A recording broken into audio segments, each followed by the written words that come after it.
2 ਸਾਲਾਂ ਦੀ ਟ੍ਰੇਨਿੰਗ ਤੋਂ ਬਾਅਦ ਅਸੀਂ ਮੇਰੀ ਪਹਿਲੀ ਪੋਸਟਿੰਗ STM ਮੁਕਤਸਰ ਦੀ ਸੀਗੀ ਜੀ। ਤੇ ਉਹਨਾਂ ਦਿਨਾਂ ਦੇ ਵਿੱਚ ਮਤਲਬ ਇਹੋ ਜਿਹੇ ਹਾਲਾਤ ਖਰਾਬ ਸੀ।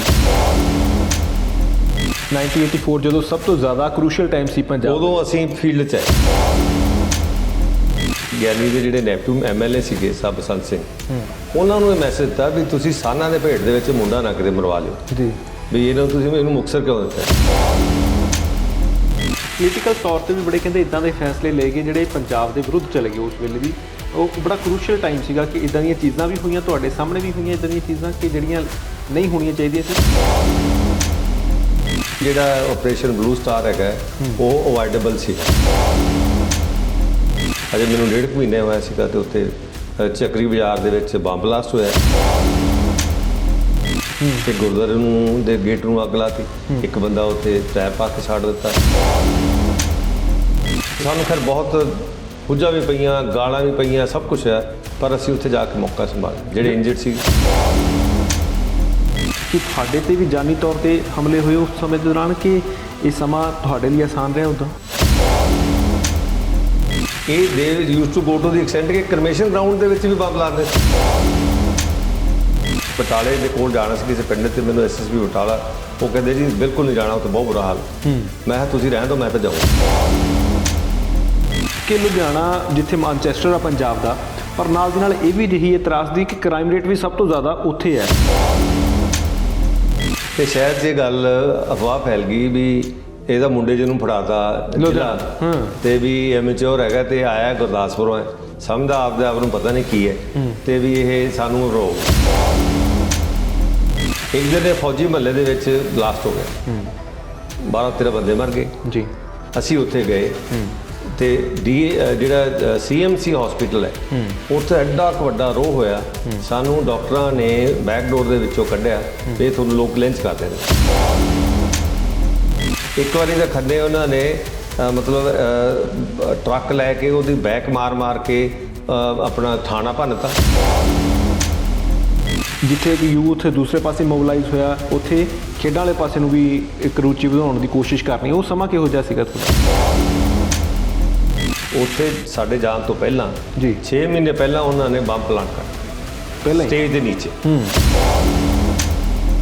ਤੇ ਇੱਕ ਪਾਸੇ ਬਹੁਤ ਵੱਡਾ ਬੰਬ ਰੱਖਿਆ ਸੀ RDX ਦਾ, ਇੱਕ ਪਾਸੇ ਬੈਠੇ ਮਤਲਬ ਇਹੋ ਜਿਹਾ ਸਾਡਾ ਪ੍ਰੋਵੀਡੈਂਸ਼ੀਅਲ ਐਸਕੇਪ ਹੋਇਆ। ਜੇ ਨਾ ਹੁੰਦਾ ਤਾਂ ਕੁਝ ਤਾਂ ਹੈ ਨਹੀਂ ਸੀ, ਆਪਾਂ ਸ਼ਾਇਦ ਇੰਟਰਵਿਊ ਵੀ ਨਾ ਕਰਦੇ। ਸੜਕ ਦੇ ਵਿੱਚ ਜਿਹੜੇ ਆਪਣੇ ਹੁੰਦੇ ਨੇ ਜਿਹੜੇ ਖੱਡੇ, ਉਹਦੇ ਵਿੱਚ ਰੱਖਦਾ ਬੰਬ ਤੇ ਉੱਥੋਂ ਤਾਰ ਪਾ ਕੇ ਪਰੇ ਸਰਕੰਡਾ ਸੀਗਾ, ਉਹ 'ਚ ਇੱਕ ਟਰਾਲੀ ਖੜੀ ਕਰਤੀ, ਉਹ ਚਿੱਟਾ ਰੱਖੇ ਹੋਏ ਤੇ ਉਹਦੇ ਵਿੱਚ ਬੈਟਰੀ ਰੱਖੀ ਹੋਈ ਤੇ ਮੈਂ ਤਾਂ ਖੈਰ ਗਿਆ ਨਹੀਂ, ਉਹਦੇ CRPO ਦੀ ਬੱਸ ਉਡਾਤੀ ਉਹਨੇ।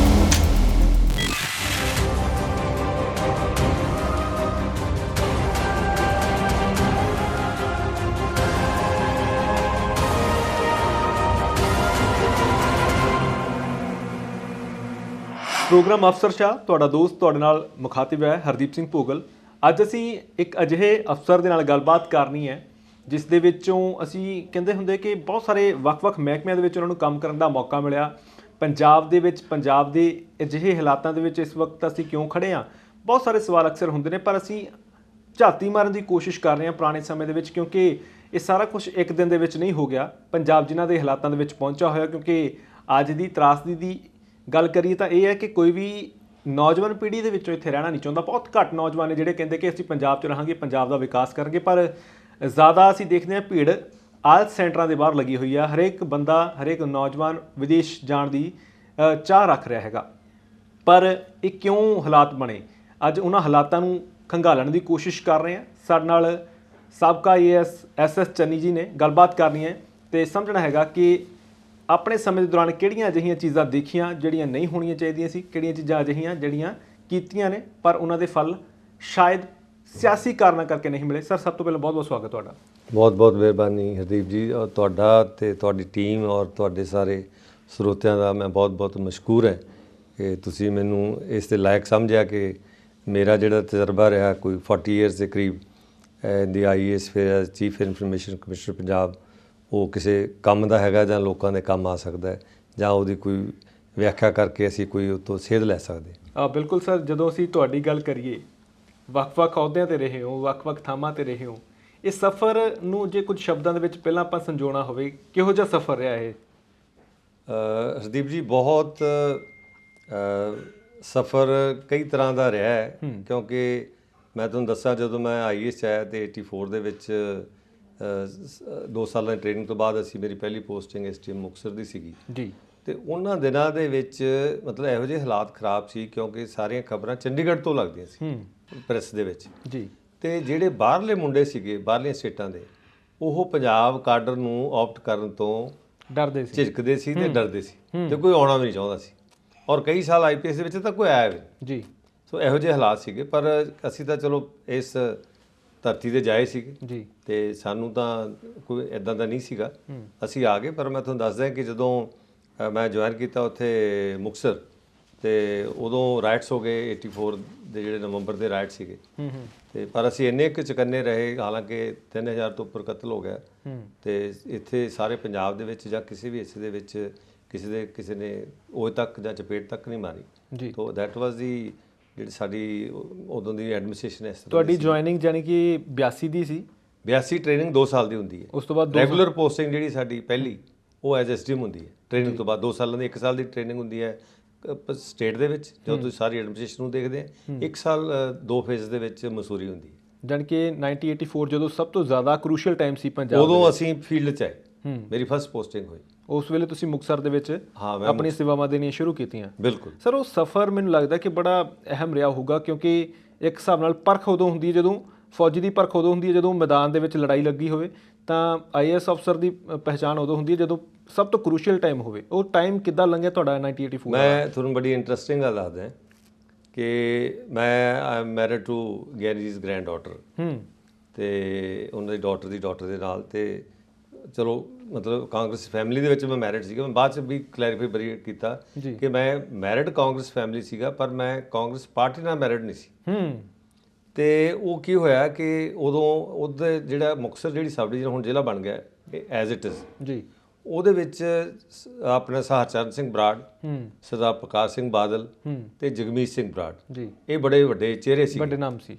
ਤੇ ਹਰਚਰਨ ਸਿੰਘ ਬਰਾੜ ਜੀ ਨੇ ਗਿਆਨੀ ਦੇ ਜਿਹੜੇ ਨੈਫਿਊ MLA ਸੀਗੇ ਸਬ ਬਸੰਤ ਸਿੰਘ, ਉਹਨਾਂ ਨੂੰ ਇਹ ਮੈਸੇਜ ਦਿੱਤਾ ਵੀ ਤੁਸੀਂ ਸਾਨਾਂ ਦੇ ਭੇਟ ਦੇ ਵਿੱਚ ਮੁੰਡਾ ਨਾ ਕਿਤੇ ਮਰਵਾ ਲਿਓ ਜੀ, ਵੀ ਤੁਸੀਂ ਇਹਨੂੰ ਮੁਕਤਸਰ ਕਿਉਂ ਦਿੱਤਾ? ਹੋ ਸਕਦਾ ਲਵਾਇਆ, ਤੇ ਉਹ ਹੋ ਸਕਦਾ ਉਹਨੂੰ ਇਹ ਖਾਸ਼ਾ ਹੋਵੇ ਵੀ ਸ਼ਾਇਦ ਕਿਉਂਕਿ ਗਿਆਨੀ ਜੀ ਨਾਲ ਉਹਨੇ, ਕਿਉਂਕਿ ਉਹ ਜ਼ਮੀਨਾਂ ਜਮੂਨਾਂ ਜਦੋਂ ਲੈਂਡ ਰਿਫਾਰਮਸ ਐਕਟ ਵਗੈਰਾ ਆਇਆ, ਵੀ ਸ਼ਾਇਦ ਇਹ ਕਿਤੇ ਮੇਰੀ ਕੋਈ ਪੁਰਾਣੀ ਕਿਹੜ ਕੁੜ ਇਹੋ ਜਿਹੀ ਉਹਨਾਂ ਦੀ ਗੱਲ ਸੀਗੀ, ਤਾਂ ਕਰਕੇ ਉੱਥੇ ਲਾਤਾ। ਪਰ ਹਾਲਾਂਕਿ ਮੈਂ ਇੰਨਾ ਵੈਲ ਵਰਸ ਔਰ ਇੰਨਾ ਚੰਗਾ ਮੈਂ ਆਪਣੇ ਆਪ ਨੂੰ ਮਤਲਬ ਆਈ ਵਾਜ਼ ਲੱਕੀ ਕਿ ਡੀਲ ਕੀਤਾ ਕਿ ਉਹ ਕਦੇ ਕਿਸੇ ਅਫਸਰ ਨੂੰ ਘਰੇ ਨਹੀਂ ਬੁਲਾਉਂਦੇ ਸੀ ਜੀ। ਮੈਨੂੰ ਜਦੋਂ ਮੇਰੀ ਪ੍ਰਮੋਸ਼ਨ ਹੋਈ ਐਜ਼ ADC, ਤਾਂ ਉਹਨਾਂ ਨੇ ਮੈਨੂੰ ਘਰੇ ਆਪਦੇ ਬੁਲਾ ਕੇ ਪਾਰਟੀ ਕੀਤੀ ਸੀ ਜੀ। ਤੇ ਮੈਂ ਸਾਹਿਬ ਬਾਦਲ ਦਾ ਰਿਟਰਨਿੰਗ ਅਫਸਰ ਸੀਗਾ, ਹਾਲਾਂਕਿ SDM ਮੁਕਤਸਰ ਨਹੀਂ ਹੁੰਦਾ, ਗਿੱਦੜਵੇ ਦਾ ਜਿਹੜਾ ਇੰਚਾਰਜ ਤਹਿਸੀਲਦਾਰ ਹੁੰਦਾ ਹੈ। ਤੇ ਉਦੋਂ ਦੇ ਜਿਹੜੇ ਦੈਨ ਡਿਪਟੀ ਕਮਿਸ਼ਨਰ ਸਾਹਿਬ ਭੁਪਿੰਦਰ ਸਿੰਘ ਸਿੱਧੂ, ਉਹਨਾਂ ਨੇ ਕਿਹਾ ਇਹ ਪ੍ਰੈਸਟੀਜ ਸੀਗਾ, ਕਿਉਂਕਿ ਗਿੱਦੜਵੇ ਦੀ ਇਲੈਕਸ਼ਨ ਦੀ ਜਿਹੜੀ ਕਾਊਂਟਿੰਗ ਹੁੰਦੀ ਸੀ ਉਹ ਟੇਬਲਾਂ ਤੇ ਹੁੰਦੀ ਸੀ ਤੇ 7-8 ਡੰਮੀ ਕੈਂਡੀਡੇਟਸ ਦਿੰਦੇ ਸੀ, ਤਾਂ ਕਿ ਜੇ 10 ਟੇਬਲ ਲੱਗੇ ਨੇ ਕਾਊਂਟਿੰਗ ਦੇ ਤੇ 80 ਬੰਦੇ ਉਹਦੇ ਹੋ ਗਏ, 80 ਉਹਦੇ ਸਾਰਿਆਂ ਦੇ, ਤਾਂ ਕਿ ਜੇ ਲੜਾਈ ਝਗੜਾ ਹੋਵੇ ਤੇ ਅੰਦਰ ਹੀ ਮਤਲਬ ਜਿਹੜੀ ਹੈਗੀ ਆ ਆਪਣੇ ਭੇਡ ਕਰਾਉਣ ਦੀ ਪੂਰੀ ਚਾਲ ਆਪ ਹੀ ਚੱਲੀ ਜਾਂਦੀ ਸੀ। ਇਹ ਪ੍ਰਥਾ ਬਣੀ ਹੋਈ ਸੀਗੀ। ਤੇ ਮੈਂ ਫਿਰ ਉਹਨਾਂ ਨੇ ਮੇਰੇ ਨਾਂ ਤੇ ਅਪਰੂਵ ਕਰਾ ਲਿਆ ਗਵਰਨਮੈਂਟ ਆਫ ਇੰਡੀਆ ਤੋਂ, ਇਲੈਕਸ਼ਨ ਕਮਿਸ਼ਨ ਤੋਂ। ਤੇ ਫਿਰ ਮੈਂ ਕਿਹਾ ਵੀ ਮੈਂ ਤਾਂ ਇੱਥੇ ਕੋਆਰਡੀਨੇਟ ਕਰਨਾ। ਮੈਂ ਸਾਰੇ ਜਿਹੜੇ ਬੈਲਟ ਬਾਕਸ ਟਰੱਕ ਭਰ ਕੇ ਅਸੀਂ ਲਿਆਏ ਮੁਕਤਸਰ ਜੀ। ਉੱਥੇ ਫਿਰ ਮੈਂ ਟੂ ਮਾਈ ਗੁੱਡ ਲੱਕ, ਮੇਰੇ ਕੋਲ BS ਕਮਾਂਡੈਂਟ ਸੀਗਾ ਮੇਰਾ ਦੋਸਤ, ਦੇ ਉਹਨੂੰ ਮੈਂ ਕਿਹਾ ਕਿ CV ਦੇ ਵਿੱਚ 50 ਮੁੰਡੇ ਲੈ ਲੈ, ਵੀ ਜੇ ਅੰਦਰ ਕੋਈ ਹੱਥੋਂ ਪਾਈ ਹੋਵੇ ਉਹਦਾ ਪ੍ਰਬੰਧ ਹੋਵੇ। ਤੇ ਇਹਨਾਂ ਦਾ ਮੈਂ ਖਾਣ ਪੀਣ ਈਜ਼ ਕਰਨ ਦਾ ਸਾਰਾ ਸਿਸਟਮ ਅੰਦਰ ਕਰਤਾ ਫਿੱਟ।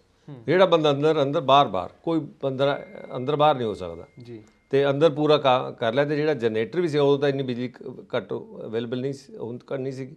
ਅਸੀਂ ਜਨਰੇਟਰ ਵੀ ਡੇ ਨਾਈਟ ਫਿੱਟ ਕਰਕੇ ਡੇ ਨਾਈਟ ਹੀ ਚਲਾਇਆ ਜੀ। ਤੇ 2.5 ਘੰਟੇ ਦੀ ਉਹਦੀ ਜਿਹੜੀ ਸੀਗੀ ਉਹ ਵੀ ਚੱਲੀ। ਮੈਂ ਹੋਰ ਤੁਹਾਨੂੰ ਇੱਕ ਸਾਂਝ ਦੱਸਦਾ, ਉੱਥੇ ਫਲੱਡਸ ਤਾਂ ਨਹੀਂ ਆਉਂਦੇ, ਪਰ ਜਿਹੜੀ ਸੇਮ ਵਾਲਾ ਇਲਾਕਾ ਹੋਣ ਕਰਕੇ ਤੇ ਥੋੜੇ ਮੀਂਹ ਪੈ ਗਏ ਤੇ ਕਾਫੀ ਨੁਕਸਾਨ ਹੋ ਗਿਆ ਮਕਾਨਾਂ ਦਾ ਜੀ। ਤੇ ਸਾਨੂੰ ਗ੍ਰਾਂਟ ਆ ਗਈ ਕਾਫੀ, ਤੇ ਉਹ ਵੱਢਣ ਨਹੀਂ ਸੀ। ਇਹਨਾਂ ਨੂੰ ਲੱਗੇ ਵੀ ਪ੍ਰੈਜ਼ੀਡੈਂਟ ਰੂਲ ਹੈ, ਵੀ ਕਿਤੇ ਸਾਡਾ ਧੱਕਾ ਨਾ ਹੋਵੇ। ਤੇ ਮੈਨੂੰ ਬਾਲ ਸਾਹਿਬ ਦਾ ਮੈਸੇਜ ਮਿਲਿਆ, ਤੇ ਤੁਸੀਂ ਦੇਖੋ ਹਾਲਾਂਕਿ ਮੈਨੂੰ ਕਰਨਾ ਨਹੀਂ ਚਾਹੀਦਾ ਸੀ, ਮੈਂ ਇਹ ਦੋਦੇ ਉੱਥੇ ਇੱਕ ਆਪਦੀ ਕਾਨਫਰੰਸ ਕਰ ਰਹੇ ਸੀ ਪੋਲੀਟੀਕਲ ਜੀ। ਮੈਂ ਉੱਥੇ ਜਾ ਕੇ ਅਨਾਉਂਸ ਕਰਤਾ ਸਟੇਜ ਤੇ ਜਾ ਕੇ ਮਾਈਕ ਲੈ ਕੇ, ਵੀ ਮੈਂ ਜ਼ਿੰਮੇਵਾਰ ਹੈ ਮੈਂ ਇੱਥੇ ਹੈਗਾ, ਮੇਰੇ ਹੁੰਦਿਆਂ ਇੱਥੇ ਕੋਈ ਬੰਦਾ ਤੁਹਾਡੇ ਨਾਲ ਮਤਲਬ ਦਰਵਾਇਤ ਨਹੀਂ ਕਰੇਗਾ, ਜਿਹਦਾ ਹੱਕ ਹੈ ਉਹਨੂੰ ਪੂਰਾ ਮਿਲੇਗਾ। ਸਰ ਇਹ ਬੜਾ ਮੈਨੂੰ ਲੱਗਦਾ ਕਿ 1984 ਦਾ ਜਦੋਂ ਜ਼ਿਕਰ ਕਰਦੇ ਹਾਂ ਤਾਂ ਬਹੁਤ ਸਾਰੀਆਂ ਚੀਜ਼ਾਂ ਸਿਆਸੀ ਤੌਰ ਤੇ ਵੀ ਹੋ ਰਹੀਆਂ ਸੀ, ਪੰਜਾਬ ਚੱਲ ਰਿਹਾ ਸੀਗਾ ਉਸ ਵੇਲੇ, ਤਾਂ ਪੋਲੀਟੀਕਲ ਤੌਰ ਤੇ ਵੀ ਬੜੇ ਕਹਿੰਦੇ ਇਦਾਂ ਦੇ ਫੈਸਲੇ ਲਏ ਗਏ ਜਿਹੜੇ ਪੰਜਾਬ ਦੇ ਵਿਰੁੱਧ ਚਲੇ ਗਏ ਉਸ ਵੇਲੇ ਵੀ। ਉਹ ਬੜਾ ਕਰੂਸ਼ੀਅਲ ਟਾਈਮ ਸੀਗਾ ਕਿ ਇਦਾਂ ਦੀਆਂ ਚੀਜ਼ਾਂ ਵੀ ਹੋਈਆਂ, ਤੁਹਾਡੇ ਸਾਹਮਣੇ ਵੀ ਹੋਈਆਂ ਇਦਾਂ ਦੀਆਂ ਚੀਜ਼ਾਂ ਕਿ ਜਿਹੜੀਆਂ ਨਹੀਂ ਹੋਣੀਆਂ ਚਾਹੀਦੀਆਂ ਸੀ, ਸਿਆਸੀ ਤੌਰ ਤੇ ਵੀ ਇਦਾਂ ਦੇ ਫੈਸਲੇ ਲਏ ਗਏ ਜਿਹੜੇ ਨਹੀਂ ਹੋਣੇ ਚਾਹੀਦੇ ਸੀ, ਤੇ ਉਹ ਵੱਡਾ ਜਿਹੜਾ ਵਾਕਿਆ ਸੀ ਜਿਹਨੂੰ ਘੱਲੂਘਾਰਾ ਦੇ ਨਾਮ ਦੇ ਵਜੋਂ ਜਾਣਦੇ ਆ, ਉਹ ਰੋਕਿਆ ਜਾ ਸਕਦਾ ਸੀ। ਦੇਖੋ ਇਹ ਗੱਲ ਤਾਂ ਬਿਲਕੁਲ ਠੀਕ ਹੈ ਕਿ ਉਹ ਜਾਂ ਤਾਂ ਮਿਸਲੀਡ ਹੋ ਗਏ, ਇੰਟੈਲੀਜੈਂਸ ਇਨਪੁਟ ਗਲਤ ਆ ਗਈ, ਪਰ ਉਹ ਵਾਕਿਆ ਹੀ ਜਿਹੜਾ ਆਪਰੇਸ਼ਨ ਬਲੂ ਸਟਾਰ ਹੈਗਾ ਉਹ ਅਵਾਇਡੇਬਲ ਸੀਗਾ ਜੀ, ਕਿਉਂਕਿ ਸਰਕਾਰ ਕੋਲੇ ਬਹੁਤ ਕੁਝ ਹੁੰਦਾ ਹੈ, ਤੇ ਜੇ ਤੁਸੀਂ ਮੰਨ ਲਓ ਆਪਣਾ ਬਿਜਲੀ ਪਾਣੀ ਬੰਦ ਕਰ ਦਿਓ, ਰਾਸ਼ਨ ਬੰਦ ਕਰ ਦਿਓ, ਉਹਦੇ ਨਾਲ ਵੀ ਲੋਕਾਂ ਨੂੰ ਜਾਂ ਡਾਇਲੌਗ ਦੇ ਨਾਲ ਜਾਂ ਸਮਝਾ ਕੇ, ਪਰ ਇਹਨਾਂ ਨੇ ਕੀ ਕੀਤਾ ਕਿ ਮੇਰਾ ਖਿਆਲ ਇਹ ਹੈਗਾ ਕਿ ਇਹਨਾਂ ਨੇ ਕਹਿਤਾ ਵੀ this is nothing, will just go inside and bring them out. ਉਸ ਚੱਕਰ ਦੇ ਵਿੱਚ ਜਦੋਂ ਉਹ ਇਹਨਾਂ ਜਿੰਨਾ ਉਹ 45 ਉਹਨਾਂ ਨੇ ਕੀਤਾ ਹੋਇਆ ਸੀ ਅੰਦਰ, ਇਹਨਾਂ ਨੂੰ ਉਹਦਾ ਇਲਮ ਨਹੀਂ ਸੀ ਜੀ, ਪਰ ਜਦੋਂ ਇੱਕ ਵਾਰੀ ਸ਼ੁਰੂ ਕਰ ਲਿਆ ਫਿਰ ਇਹਨਾਂ ਨੂੰ ਇਵਨ ਟੈਂਕ ਤੱਕ ਵੀ ਅੰਦਰ ਤੇ ਤੋਪਾਂ ਤੱਕ ਵੀ ਚਲਾਉਣੀਆਂ ਪੈ ਗਈਆਂ, ਕਿਉਂਕਿ ਫਿਰ ਯੂ ਕਾਂਟ ਗੋ ਬੈਕ। ਉਹ ਮਤਲਬ ਬਹੁਤ ਮੰਦਭਾਗਾ ਸੀਗਾ ਤੇ ਉਹ ਅਵਾਇਡੇਬਲ ਸੀਗਾ, ਪਰ ਉਹ ਫਿਰ ਇਹਨਾਂ ਨੇ ਦਿਨ ਬੜਾ ਗਲਤ ਚੁਣਿਆ, ਕਿਉਂਕਿ ਜਦੋਂ ਉਧਰ ਆਪਣਾ ਉਹ ਜਿਹੜਾ ਸਪਤਾਹ ਹੁੰਦਾ ਆਪਣਾ, ਜਿਹਨੂੰ ਆਪਾਂ ਗੁਰੂ ਸਾਹਿਬ ਦੀ ਕੁਰਬਾਨੀ ਦੇ ਨਾਲ ਜੁੜਿਆ ਹੋਇਆ, ਸ਼ਹੀਦੀ ਦਿਵਸ ਦੇ ਨਾਲ ਸੀਗਾ, ਤੇ ਉੱਥੇ ਇਕੱਠ ਬਹੁਤ ਜ਼ਿਆਦਾ ਸੀਗਾ। ਸੋ ਉਹਦੇ 'ਚ ਹੱਟ ਸੀ ਜਾਂ ਕੀ ਸੀਗਾ, ਪਰ ਉਹ ਬਹੁਤ ਬਹੁਤ ਮੰਦਭਾਗਾ ਸੀਗਾ, ਔਰ ਉਹਦਾ ਅਸੀਂ ਖਮਿਆਜਾ ਬੜੀ ਦੇਰ ਤੱਕ ਭੁਗਤਿਆ।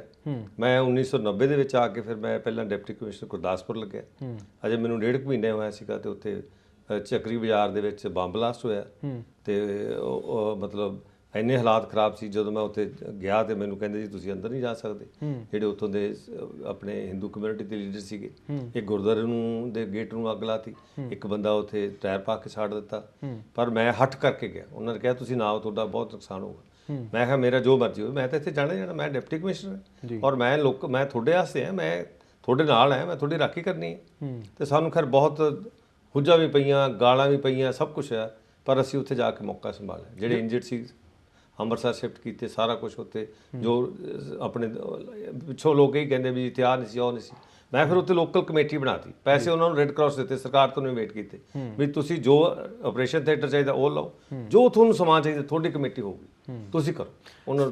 ਸਰ ਇਹ ਜਿਹੜਾ ਸਮਾਂ ਸੀਗਾ, ਮੈਨੂੰ ਲੱਗਦਾ ਇਸ ਸਮੇਂ ਦੇ ਦੌਰਾਨ ਜਿਹੜਾ ਅਫਸਰ ਸ਼ਾਹ ਦੀ ਇੱਕ ਕਲਾਸ ਸੀਗੀ, ਆਪਾਂ ਜਿਹਨੂੰ IPS IAS ਲੌਬੀ ਕਹਿੰਦੇ, ਸਾਰੀਆਂ ਜਿਹੜੇ ਵੱਡੇ ਵੱਡੇ ਅਹੁਦਿਆਂ 'ਤੇ ਬੰਦੇ ਸੀਗੇ, ਮੈਨੂੰ ਲੱਗਦਾ ਕਿ ਸਾਰਿਆਂ ਨੇ ਬੜਾ ਔਖਾ ਟਾਈਮ ਦੇਖਿਆ ਉਸ ਵੇਲੇ। ਤੁਸੀਂ ਕਿ ਤੁਹਾਡੇ 'ਤੇ ਵੀ ਜਾਨੀ ਤੌਰ 'ਤੇ ਹਮਲੇ ਹੋਏ ਉਸ ਸਮੇਂ ਦੇ ਦੌਰਾਨ, ਕਿ ਇਹ ਸਮਾਂ ਤੁਹਾਡੇ ਲਈ ਆਸਾਨ ਰਿਹਾ ਉੱਦਾਂ? ਨਹੀਂ ਹਰਦੀਪ ਜੀ, ਗੱਲ ਇਹ ਹੈਗੀ ਆ, ਉਦੋਂ ਤਾਂ ਜਿਵੇਂ ਬਲਾਸਟ ਕਰਤਾ, ਬੰਦੇ ਮਰ ਗਏ, ਇਹ ਦੇ use to go to the extent ਕਿ ਕਰਮੇਸ਼ਨ ਗਰਾਊਂਡ ਦੇ ਵਿੱਚ ਵੀ ਬੰਬ ਲਾਉਂਦੇ ਸੀ ਵੀ ਇੱਥੇ ਹੁਣ ਸੰਸਕਾਰ ਕਰਨ ਵਾਸਤੇ ਆਉਣਗੇ ਜੀ। ਤੇ ਸਾਨੂੰ ਤਾਂ ਅਸੀਂ ਤਾਂ ਟਾਰਗੇਟ ਹੀ ਸੀਗੇ, ਕਿਉਂਕਿ ਉਸ ਵੇਲੇ ਕੋਈ ਗਵਰਨਮੈਂਟ ਨਹੀਂ ਸੀਗੀ, ਕੋਈ ਚੀਫ ਮਿਨਿਸਟਰ ਨਹੀਂ ਸੀ, ਕੋਈ ਮਿਨਿਸਟਰ ਨਹੀਂ ਸੀ, ਜਾਂ ਗਵਰਨਰ ਇੱਥੇ ਚੰਡੀਗੜ੍ਹ ਸੀਗਾ ਤੇ ਜਾਂ ਫਿਰ ਅਸੀਂ ਸੀਗੇ ਫੀਲਡ ਦੇ ਵਿੱਚ, ਤੇ ਸਾਰਾ ਭੁਗਤਾਨ ਸਾਡੀ ਜ਼ਿੰਮੇਵਾਰੀ ਬਹੁਤ ਵੱਡੀ ਸੀਗੀ। ਮਤਲਬ ਉਦੋਂ ਇੰਨੀ ਜਿਹੜੀ ਸੀਗੀ, ਤੇ ਕਈ ਵਾਰੀ ਇੱਕ ਵਾਰੀ ਮੈਂ ਬਟਾਲੇ ਦੇ ਕੋਲ ਜਾਣਾ ਸੀ ਕਿਸੇ ਪਿੰਡ, ਤੇ ਮੈਨੂੰ SSP ਬਟਾਲਾ ਉਹ ਕਹਿੰਦੇ ਜੀ ਬਿਲਕੁਲ ਨਹੀਂ ਜਾਣਾ, ਉੱਥੇ ਬਹੁਤ ਬੁਰਾ ਹਾਲ ਹੈ। ਮੈਂ ਕਿਹਾ ਤੁਸੀਂ ਰਹਿਣ ਦਿਓ, ਮੈਂ ਤਾਂ ਜਾਊਂਗਾ। ਆਈ ਬੈਟ ਮਤਲਬ ਅਸੀਂ ਬਹੁਤ ਨਿਡਰ ਹੋ ਕੇ ਲੋਕਾਂ ਦੇ ਵਿੱਚ ਵਿਚਰੇ, ਤੇ ਲੋਕਾਂ ਦਾ ਜਿੱਥੇ ਜਿਹੜਾ ਮੈਂ ਕਿਸੇ ਦੇ ਸ਼ਾਇਦ ਵਿਆਹ ਤੇ ਨਾ ਗਿਆ ਹਾਂ, ਮੈਂ ਅਫਸੋਸ ਤੇ ਹਰੇਕ ਦੇ ਗਿਆ ਸੀ ਜੀ। ਔਰ ਉਸ ਤੋਂ ਬਾਅਦ ਫਿਰ ਮੈਂ ਇੱਥੇ ਲੁਧਿਆਣੇ ਆ ਗਿਆ ਐਜ਼ ਡਿਪਟੀ ਕਮਿਸ਼ਨਰ ਜੀ। ਔਰ ਇੱਥੇ ਹਾਲਾਤ ਇੱਥੇ ਵੀ ਮੈਂ ਤੁਹਾਨੂੰ ਦੱਸਾਂ ਕਿ ਉਦੋਂ ਇੱਕ ਅਖਬਾਰ ਦੇ ਵਿੱਚ ਖਬਰ ਛਪੀ ਸੀ ਕਿ ਜਿਹੜੇ ਐਕਸਟੋਰਸ਼ਨ ਰਾਈਟਸ ਨੇ ਜੀ ਲੁਧਿਆਣੇ ਦੇ, ਉਹ 64 ਕਰੋੜ ਰੁਪਏ ਦੇ ਵਿੱਚ ਉਸ ਵੇਲੇ ਇੱਕ ਜਥੇਬੰਦੀ ਨੇ ਦੂਸਰੇ ਜਥੇਬੰਦੀ ਨੂੰ ਦਿੱਤੇ ਨੇ। ਜਿਵੇਂ ਹੁਣ ਨਹੀਂ ਚੱਲ ਰਿਹਾ, ਥ੍ਰੈਟਸ ਆ ਰਹੀਆਂ, ਹੋਰ ਸਾਰਾ ਕੁਝ ਆ ਰਿਹਾ, ਪੈਸੇ ਲੈਣ ਵੀ ਇਸ ਜਗ੍ਹਾ ਤੇ ਅਸੀਂ ਪੈਸੇ ਇਕੱਠੇ ਕਰਾਂਗੇ, ਰੰਗਦਾਰੀ ਮੰਗ, ਔਰ ਰੰਗਦਾਰੀ ਉਹ ਤੁਸੀਂ ਚਿੱਠੀ ਲਿਖੋ, ਬੰਦਾ ਨਾ ਪੁਲਿਸ ਕੋਲ ਜਾਵੇ ਨਾ ਕਿਸੇ ਨੂੰ ਦੱਸੇ, ਕਿਉਂਕਿ ਹਰੇਕ ਨੂੰ ਆਪਦੇ ਬੱਚੇ ਪਿਆਰੇ, ਜਾਨ ਪਿਆਰੀ ਹੈ, ਬਿਜ਼ਨਸ ਪਿਆਰਾ, ਉਹਦੇ ਆਉਂਦੇ ਲੋਕ, ਕਿਉਂਕਿ ਵਪਾਰੀ ਵਰਗ ਵੱਡੇ ਪੱਧਰ ਤੇ ਉੱਥੇ ਰਹਿੰਦਾ, ਫੈਕਟਰੀਆਂ ਦੇ ਮਾਲਕ ਉੱਥੇ ਸੀਗੇ, ਤਾਂ ਪੈਸੇ ਉੱਥੋਂ ਵੱਡੇ ਤੌਰ ਤੇ ਕੱਢੇ ਜਾਂਦੇ ਰਹੇ, ਕੱਢੇ ਡੈਫੀਨਿਟਲੀ ਕੱਢੇ ਸੀ। ਹਾਂ, ਤਾਂ ਇਸ ਕਰਕੇ ਮੈਂ ਕਹਿੰਦਾ ਕਿ ਸਾਡੇ ਤਾਂ ਹੁਣ ਤੁਹਾਨੂੰ ਮੈਂ ਦੱਸਦਾ, ਮੈਂ ਖੈਰ ਖੇਲਾਂ ਦੇ ਨਾਲ ਵੀ ਬੜਾ ਪਿਆਰ ਕੀਤਾ, ਤੇ ਅਸੀਂ ਪਹਿਲਾਂ ਤਾਂ ਕਿਲ੍ਹਾ ਰਾਏਪੁਰ ਮੈਂ 36 ਲੱਖ ਉਹਨਾਂ ਦੇ ਨਾਲ ਦਿੱਤਾ ਸੀ, ਇੱਕ ਸਟੇਡੀਅਮ ਦੇ ਵਿੱਚ ਉਹਨੂੰ ਸੈਟਅਪ ਕਰ। ਕਿਲ੍ਹਾ ਰਾਏਪੁਰ ਵਾਲਾ ਆਉਂਦੇ ਆ, ਪਰ ਮੈਨੂੰ ਲੱਗਦਾ ਕਿ ਲੁਧਿਆਣਾ ਦਾ ਥੋੜਾ ਜ਼ਿਕਰ ਹੋਰ ਕਰ ਲਈਏ। ਇੱਥੇ ਲੁਧਿਆਣੇ ਦਾ ਤੁਸੀਂ ਜ਼ਿਕਰ ਕੀਤਾ, ਮੈਨੂੰ ਲੱਗਦਾ ਕਿ ਲੁਧਿਆਣਾ ਜਿੱਥੇ ਮਾਨਚੈਸਟਰ ਆ ਪੰਜਾਬ ਦਾ, ਪਰ ਨਾਲ ਦੀ ਨਾਲ ਇਹ ਵੀ ਰਹੀ ਹੈ ਤਰਾਸਦੀ ਕਿ ਕ੍ਰਾਈਮ ਰੇਟ ਵੀ ਸਭ ਤੋਂ ਜ਼ਿਆਦਾ ਉੱਥੇ ਹੈ। ਤੇ ਤੁਸੀਂ ਜਦੋਂ ਬਤੌਰ ਡੀਸੀ ਉੱਥੇ ਪਹੁੰਚੇ ਤਾਂ ਲੱਗਿਆ ਕਿ ਵੀ ਬੜਾ ਔਖਾ ਸਮਾਂ ਹੁਣ ਇੱਥੇ ਦੇਖਣਾ ਪੈ ਸਕਦਾ ਤੁਹਾਨੂੰ? ਮੈਂ ਨਾ ਉਦੋਂ I used to look very young, ਤੇ ਸ਼ਹਿਰ 'ਚ ਇਹ ਗੱਲ ਅਫਵਾਹ ਫੈਲ ਗਈ ਵੀ ਇਹਦਾ ਮੁੰਡੇ ਜਿਹਨੂੰ ਫੜਾਤਾ ਜ਼ਿਲ੍ਹਾ ਤੇ ਵੀ ਐਮੇਚੋਰ ਹੈਗਾ ਤੇ ਆਇਆ ਗੁਰਦਾਸਪੁਰੋਂ ਹੈ, ਸਮਝਦਾ ਆਪਦੇ ਆਪ ਨੂੰ ਪਤਾ ਨਹੀਂ ਕੀ ਹੈ ਤੇ ਵੀ ਇਹ ਸਾਨੂੰ ਰੋਊਗਾ। ਤੇ ਉਹ ਗੱਲ ਮੈਨੂੰ ਵੀ ਹੌਲੀ ਹੌਲੀ ਪਤਾ ਲੱਗ ਗਈ। ਤੇ ਉਦੋਂ ਅਸੀਂ ਸਭ ਤੋਂ ਵੱਡਾ ਸਾਨੂੰ ਚੈਲੰਜ ਇਹ ਸੀਗਾ ਕਿ ਜਿਸ ਤਰ੍ਹਾਂ ਦੇ ਹਾਲਾਤ ਸੀਗੇ, ਕਿਤੇ ਸਿਗਰਟ ਸੁੱਟਦੀ ਲੋਕ ਤਾਂ ਭੜਕ ਗਏ, ਕਿਤੇ ਕੋਈ ਪੂਛ ਵੱਢ ਕੇ ਸੁੱਟਦੀ ਕਿਸੇ ਚੀਜ਼ ਦੀ, ਉਹਦੇ ਨਾਲ ਲੋਕ ਭੜਕ ਗਏ। ਤੇ ਜਿਹੜਾ ਐਡਾ 20 ਲੱਖ ਦੀ ਪਾਪੂਲੇਸ਼ਨ ਦਾ ਸ਼ਹਿਰ ਸੀਗਾ, ਉਹਦੇ ਵਿੱਚ ਜਿਹੜੀ ਕਮਿਊਨਲ ਹਾਰਮਨੀ ਸੀਗੀ ਉਹ ਬਿਗੇਸਟ ਚੈਲੰਜ ਸੀਗਾ ਜੀ, ਕਿ ਇਹਨੂੰ ਨਾ, ਜੇ ਇਹ ਸਾਡੀ ਕਮਿਊਨਲ ਹਾਰਮਨੀ ਜੇ ਸਾਡੀ ਹੈਗੀ ਹੈ, ਹਿੰਦੂ ਸਿੱਖ ਭਾਈਚਾਰਾ ਜੋ ਉਹ ਖਰਾਬ ਹੋ ਗਿਆ ਤਾਂ ਫਿਰ ਤਾਂ ਕੁਝ ਕੋਈ ਹੱਲ ਹੀ ਨਹੀਂ ਉਹਦਾ, ਹੱਲ ਨਹੀਂ ਹੈਗਾ। ਤਾਂ ਇਸ ਕਰਕੇ ਅਸੀਂ ਉਹਨੂੰ ਪੂਰਾ ਮਤਲਬ ਮੈਂ ਤਾਂ ਡੇ ਨਾਈਟ ਮੀਟਿੰਗਾਂ ਕਰਦਾ ਸੀਗਾ ਤੇ ਉਹਦੇ ਵਿੱਚ ਫਿਰ ਉਹਨਾਂ ਨੂੰ ਮੈਨੂੰ ਪਤਾ ਲੱਗਿਆ ਵੀ ਇਦਾਂ ਦੀ ਗੱਲ ਚੱਲਦੀ ਹੈ। ਫਿਰ ਮੈਂ ਉਹਨਾਂ ਨੂੰ ਕਿਹਾ ਵੀ ਦੇਖੋ, ਮੇਰੇ ਹੱਥ 'ਚ ਕੋਈ ਮੈਜਿਕ ਵੈਂਡ ਤਾਂ ਹੈ ਨਹੀਂ, ਮੈਂ ਤੁਹਾਡੇ ਨਾਲ ਹੈ, ਮੇਰਾ ਤਨ ਮਨ ਤੁਹਾਡੇ ਵਾਸਤੇ ਹੈ, ਮੈਂ ਮਰਨੋਂ ਨਹੀਂ ਡਰਦਾ, ਪਰ ਮੇਰੀ ਤਾਂ ਬਦਲੀ ਹੋਊਗੀ ਸਰਕਾਰੀ ਖਰਚ ਤੇ ਤੁਹਾਡੇ ਭਾਗ ਤੁਹਾਡੇ ਨਾਲ, ਕਿਉਂਕਿ ਤੁਸੀਂ ਲੁਧਿਆਣਾ ਨਹੀਂ ਛੱਡ ਸਕਦੇ। ਪਰ ਖੈਰ ਉਦੋਂ ਤਾਂ ਸ਼ੁਰੂਆਤ ਸੀਗੀ ਤੇ ਮੈਂ ਫਿਰ 5 ਸਾਲ ਪੂਰੇ ਕੀਤੇ। 5 ਸਾਲਾਂ ਬਾਅਦ ਵੀ ਜਦੋਂ ਮੈਨੂੰ ਕਹਿੰਦੇ 1 ਸਾਲ ਹੋਰ ਲਾਓ, ਸਾਹਿਬ ਬੈਂਸ ਸਿੰਘ ਉਦੋਂ ਚੀਫ ਮਿਨਿਸਟਰ ਬਣ ਗਏ ਤੇ ਮੈਂ ਹੱਸਦੇ ਨੇ ਕਿਹਾ, ਮੈਂ ਜੀ ਜਾਂ ਤਾਂ ਮੇਰੇ ਨਾਲ ਇੰਤਕਾਲ ਕਰਾ ਦਿਓ ਵੀ ਮੈਂ ਹੁਣ ਹੋਰ ਵੀ ਕੁਝ ਕਰਾਂ। ਆਈਐਸ 'ਚ ਮੈਂ ਆਇਆ, ਮੈਂ ਤਾਂ ਇਹ ਤਾਂ ਹੈ ਨਹੀਂ ਮੈਂ ਫੀਲਡ 'ਚ ਰਹਿਣਾ ਸਾਰੀ ਉਮਰ। ਤੇ ਫਿਰ ਕਹਿੰਦੇ ਦੱਸੋ, ਫਿਰ ਮੈਂ ਐਮਡੀ ਮਾਰਕਫੀਲਡ ਲੱਗਿਆ। ਸੋ ਮਤਲਬ ਬੜਾ ਇੰਟਰਸਟਿੰਗ ਵੀ ਸੀਗਾ ਤੇ ਬੜਾ ਦੁਖਦਾਈ ਵੀ ਸੀਗਾ। ਇੱਕ ਦਿਨ ਤੁਸੀਂ ਦੇਖੋ ਬੱਦੋਵਾਲ ਤੇ ਕਿਲ੍ਹਾ ਰਾਏਪੁਰ 75 ਰੇਲ ਮੈਸੈਕਰ ਹੋਇਆ, 75 ਕਿਲਿੰਗਸ ਹੋਏ। ਹੁਣ ਤੁਸੀਂ ਦੇਖੋ ਉਹਨੂੰ ਹਾਲਾਤ ਉਹ ਜਿਹੇ ਨੂੰ ਕਾਬੂ ਰੱਖਣਾ, ਫਿਰ ਤੁਸੀਂ ਉਹਦੀਆਂ ਡੈੱਡ ਬੋਡੀਜ਼ ਨੂੰ ਸਾਰੇ ਜਗ੍ਹਾ ਪੋਸਟਮਾਰਟਮ, ਬੜਾ ਕੁਝ ਹੁੰਦਾ ਉਹਦੇ ਵਿੱਚ। ਤੇ ਫਿਰ ਇੱਕ ਰੇਲਵੇ ਮਿਨਿਸਟਰ ਸੀਗਾ, ਉਹਨੇ ਵਿਜ਼ਿਟ ਕੀਤਾ ਆ ਕੇ, ਉਹ ਡਰਦਾ ਨਾ ਜਾਵੇ ਗਵਰਨਮੈਂਟ ਆਫ ਇੰਡੀਆ ਤੋਂ, ਵੀ ਕਹਿੰਦਾ ਮੈਂ ਤਾਂ ਆਪਕੇ ਸਾਥ ਚਲੂੰਗਾ। ਮੈਂ ਕਿਹਾ ਚਲੋ ਜੀ ਮੇਰੀ ਕਾਰ ਵਿੱਚ ਬੈਠ ਜਾਓ ਆਪ। ਤੇ ਇੱਕ ਡੱਬੇ ਦਾ ਇੰਜਨ ਲਾ ਕੇ ਉਹ ਆਏ ਸੀਗੇ ਤੇ ਮਤਲਬ ਉਦੋਂ ਲੋਕਾਂ 'ਚ ਬਹੁਤ ਬਖਲਾਹਟ ਤੇ ਡਰ ਭੈ ਬਹੁਤ ਜ਼ਿਆਦਾ ਸੀਗਾ, ਕਿਉਂਕਿ ਪਤਾ ਨਹੀਂ, ਟੈਰਰਿਜ਼ਮ ਦਾ ਮਤਲਬ ਇਹ ਹੁੰਦਾ ਹੈ ਕਿ ਹਰ ਬੰਦਾ ਸਕੇਅਰਡ ਹੈ। ਇੱਕ ਦਿਨ ਇਹ ਫੌਜੀ ਮਹੱਲੇ ਦੇ ਵਿੱਚ ਬਲਾਸਟ ਹੋ ਗਿਆ, 12-13 ਬੰਦੇ ਮਰ ਗਏ। ਅਸੀਂ ਉੱਥੇ ਗਏ ਤੇ ਜਿਹੜਾ CMC ਹਸਪੀਟਲ ਹੈ, ਉੱਥੇ ਐਡਾ ਕੁ ਵੱਡਾ ਰੋਹ ਹੋਇਆ, ਸਾਨੂੰ ਡਾਕਟਰਾਂ ਨੇ ਬੈਕ ਡੋਰ ਦੇ ਵਿੱਚੋਂ ਕੱਢਿਆ ਇਹ ਤੁਹਾਨੂੰ ਲੋਕ ਲਿੰਚ ਕਰ ਦੇਣਗੇ, ਕਿਉਂਕਿ ਉਹ ਜਿਹੜਾ ਬੰਦਾ ਇਨੋਸੈਂਟ ਮਰ ਗਿਆ ਉਹ ਕਹਿੰਦਾ ਮੇਰਾ ਕਸੂਰ ਦੱਸੋ। ਔਰ ਜਿਹੜਾ ਹੋਰ ਤੁਹਾਨੂੰ ਮੈਂ ਦੱਸਦਾ ਬੜੀ ਇੰਟਰਸਟਿੰਗ ਗੱਲ, ਜਿਹੜੀ ਪੁਲਿਸ ਹੈ ਉਹਨਾਂ ਦਾ ਜਦੋਂ ਇਨਸੀਡੈਂਟ ਹੋਇਆ ਉਹਨਾਂ ਨੇ ਤਾਂ ਉਹ ਬੰਦਿਆਂ ਦੇ ਮਗਰ ਲੱਗ ਜਾਣ। ਹੁਣ ਜਿਹੜਾ ਰਹਿ ਗਿਆ DC to face the public, ਕਿਉਂਕਿ ਉਹਨੇ ਤਾਂ ਜਿਹੜੇ ਆਪਣੇ ਟੈਰਰਿਸਟਾਂ ਫੜਨ ਤਾਂ ਜਾਣਾ ਨਹੀਂ, ਹੁਣ ਤਾਂ ਮੌਕਾ ਸੰਭਾਲਣਾ ਤੇ ਲੋਕਾਂ ਨੂੰ ਮੱਲਮ ਲਾਉਣੀ ਹੈ, ਰਾਹਤ ਦੇਣੀ ਹੈ, ਸਾਰਾ ਕੁਝ ਕਰਨਾ ਹੈਗਾ। ਹਾਂ, ਉਹ ਫਿਰ ਬਹੁਤ ਵੱਡਾ ਸਾਡੇ ਵਾਸਤੇ ਚੈਲੰਜ ਹੁੰਦਾ ਸੀ ਆਫਟਰ ਐਵਰੀ ਇਵੈਂਟ। ਇੱਕ ਵਾਰੀ ਤਾਂ ਖੰਨੇ ਉਹਨਾਂ ਨੇ ਮਤਲਬ ਟਰੱਕ ਲੈ ਕੇ ਉਹਦੀ ਬੈਕ ਮਾਰ ਕੇ ਆਪਣਾ ਥਾਣਾ ਭੰਨਤਾ, ਸਾਰਾ ਵਾਇਰਲੈਸ ਸਿਸਟਮ ਤੋੜਤਾ। ਤੇ ਸਾਨੂੰ SSP ਨੂੰ ਸਾਨੂੰ ਪਤਾ ਲੱਗਿਆ, ਉਹ ਕਹਿੰਦੇ ਵੀ ਅਸੀਂ ਤੁਹਾਡੇ ਰਸਤੇ 'ਚ ਬੈਠੇ ਆ ਕੇ ਦਿਖਾਓ। ਫਿਰ ਅਸੀਂ ਰਾਤ ਨੂੰ ਉੱਥੇ ਗਏ, ਸਾਰਾ ਉੱਥੇ ਮੌਕਾ ਜਿਹੜਾ ਹੈਗਾ ਉਹ ਸੰਭਾਲਿਆ।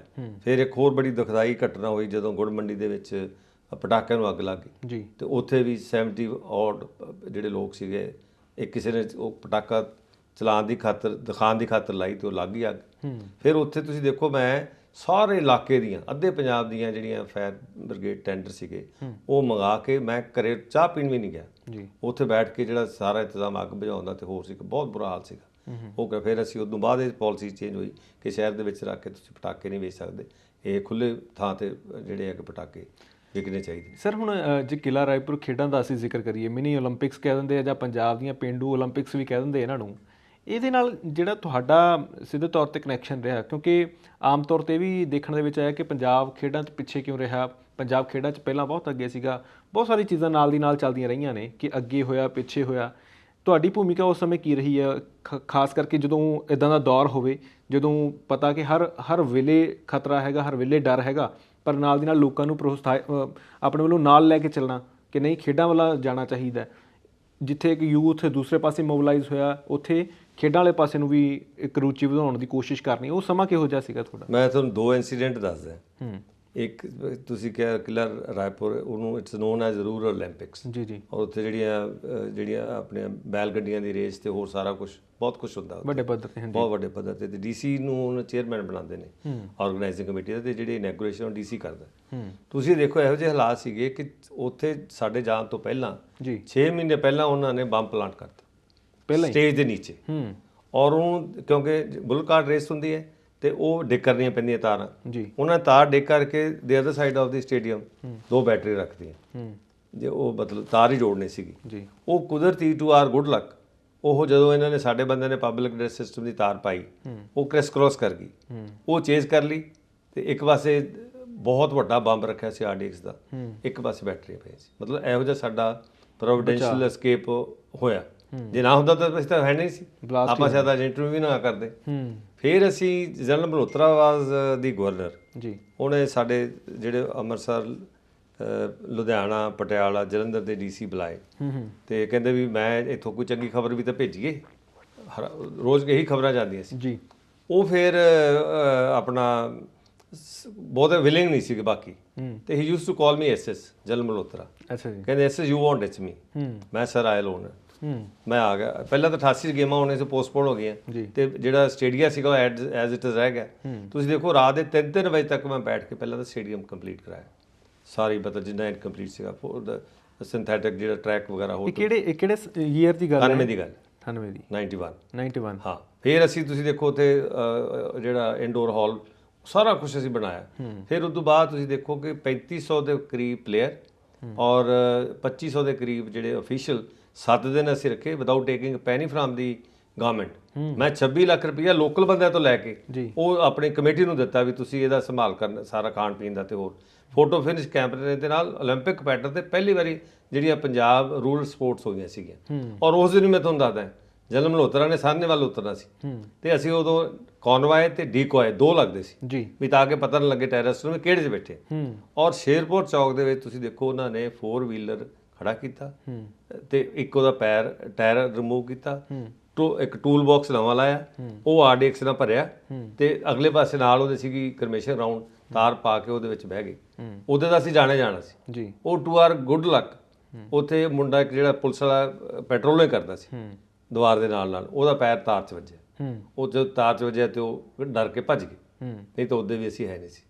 ਫਿਰ ਇੱਕ ਦਿਨ CRPF ਦਾ ਫੰਕਸ਼ਨ ਸੀਗਾ, ਮੈਂ ਉੱਥੇ ਜਾਣਾ ਸੀਗਾ ਤੇ ਮੈਨੂੰ ਕੋਈ ਹੋਰ ਕੰਮ ਹੋ ਗਿਆ, ਮੈਂ ਗਿਆ ਨਹੀਂ। ਉਸ ਦਿਨ ਉਹਨਾਂ ਨੇ ਸੜਕ ਦੇ ਵਿੱਚ ਜਿਹੜੇ ਆਪਣੇ ਹੁੰਦੇ ਨੇ ਜਿਹੜੇ ਖੱਡੇ, ਉਹਦੇ ਵਿੱਚ ਰੱਖਦਾ ਬੰਬ, ਤੇ ਉੱਥੋਂ ਤਾਰ ਪਾ ਕੇ ਪਰ ਇੱਕ ਸਰਕੰਡਾ ਸੀਗਾ, ਉਹ 'ਚ ਇੱਕ ਟਰਾਲੀ ਖੜੀ ਕਰਤੀ, ਉਹ ਚਿੱਟਾ ਰੱਖੀਆਂ ਹੋਈਆਂ ਤੇ ਉਹਦੇ ਵਿੱਚ ਬੈਟਰੀ ਰੱਖੀ ਹੋਈ, ਤੇ ਮੈਂ ਤਾਂ ਖੈਰ ਗਿਆ ਨਹੀਂ। ਉਹਦੇ CRPF ਦੀ ਬੱਸ ਉਡਾਤੀ ਉਹਨਾਂ ਨੇ। ਸੋ ਬਹੁਤ ਪਤਾ ਨਹੀਂ ਇਹੋ ਜਿਹੀਆਂ ਕਿੰਨੀਆਂ ਅਟੈਂਪਟ ਸੀਗੀ, ਕੁਝ ਹੋਇਆ। ਮੈਨੂੰ ਲੱਗਦਾ ਕਿ ਜਿਹੜੇ ਤੁਸੀਂ ਕਿਲ੍ਹਾ ਰਾਏਪੁਰ ਦੀਆਂ ਖੇਡਾਂ ਦਾ ਜ਼ਿਕਰ ਕਰਦੇ ਹੋ, ਇਹ ਬੜਾ ਇੱਕ ਟਰਨਿੰਗ ਪੁਆਇੰਟ ਸੀਗਾ ਪੰਜਾਬ ਦੇ ਲਈ ਵੀ, ਕਿਉਂਕਿ ਇਸ ਤੋਂ ਬਾਅਦ ਮੈਨੂੰ ਲੱਗਦਾ ਕਿ ਸਰਕਾਰ ਬਣੀ ਹੈ, ਉਸ ਤੋਂ ਪਹਿਲਾਂ ਤਾਂ ਰਾਸ਼ਟਰਪਤੀ ਕਾਨੂੰਨੀ ਰਿਹਾ ਕਾਫੀ ਟਾਈਮ, ਤਾਂ ਇਸ ਤੋਂ ਬਾਅਦ ਲੱਗਿਆ ਕਿ ਹਾਂ ਇੱਕ ਨਵੇਂ ਤਰੀਕੇ ਦੀ ਖਬਰ ਵੀ ਲੋਕਾਂ ਦੇ ਵਿੱਚ ਪਹੁੰਚੀ, ਥੋੜ੍ਹਾ ਉਤਸ਼ਾਹ ਵਧਿਆ ਲੋਕਾਂ ਦਾ, ਤੇ ਉੱਥੋਂ ਪੰਜਾਬ ਨੇ ਇੱਕ ਟਰਨਿੰਗ ਪੁਆਇੰਟ ਵੀ ਲਿਆ। ਉਹ ਬੜਾ ਨਾ ਇਹ ਵੀ ਬੜੇ ਤਰ੍ਹਾਂ ਦੇ, ਕਿਉਂਕਿ ਪਹਿਲਾਂ 91 'ਚ ਇਲੈਕਸ਼ਨ ਅਨਾਉਂਸ ਹੋਈਆਂ ਜੀ, ਉਹ ਬਾਈਕਾਟ ਹੋ ਗਈਆਂ। ਫਿਰ 92 ਦੇ ਵਿੱਚ ਅਕਾਲੀਆਂ ਨੇ ਫੈਸਲਾ ਕਰ ਲਿਆ ਵੀ ਅਸੀਂ ਬਾਈਕਾਟ ਕਰਨੀਆਂ, ਤੇ ਉਹ ਜਿਹੜੀਆਂ ਇਲੈਕਸ਼ਨ ਸੀਗੀਆਂ ਫਿਰ ਉਦੋਂ ਬਹੁਤ ਘੱਟ ਪਰਸੈਂਟੇਜ ਨਾਲ ਸਾਹਿਬ ਬੈਂਸ ਸਿੰਘ ਦੀ ਸਰਕਾਰ ਬਣ ਗਈ। ਪਰ ਉਹ ਸਰਕਾਰ ਤਾਂ ਸਰਕਾਰ ਹੁੰਦੀ ਹੈ। ਫਿਰ ਬੜੀ ਦੇਰ ਹੱਸਦੇ ਰਹਿੰਦੇ, ਕਹਿੰਦੇ ਸਾਨੂੰ ਕਹਿੰਦੇ ਸੀ ਕਿ ਬੰਦੇ ਤਾਂ ਬਹੁਤ ਆਉਂਦੇ ਮਿਲਣ ਵਾਲੇ, ਉਹ ਕਹਿੰਦੇ ਵੀ ਅਸੀਂ ਤਾਂ 10% ਤੇ ਬਣੇ ਆ। ਫਿਰ ਇਹੋ ਜਿਹਾ ਕੋਈ ਫਿਰ ਠੀਕ ਹੋ ਗਈ ਸਰਕਾਰ, ਚੱਲ ਪਿਆ ਸਾਰਾ ਕੰਮ। ਪਰ ਉਹ ਵੀ ਹਾਲਾਤ ਇਹੋ ਜਿਹੇ ਸੀ ਕਿ ਤੁਹਾਨੂੰ ਪਤਾ ਹੀ ਹਰ ਤਰ੍ਹਾਂ ਦੇ। 95 ਦੇ ਵਿੱਚ ਉਹਨਾਂ ਦਾ ਅਸੈਸੀਨੇਸ਼ਨ ਵੀ ਹੋ ਗਈ ਸੈਕਟਰੀਏਟ ਦੇ ਬਾਹਰ ਜੀ।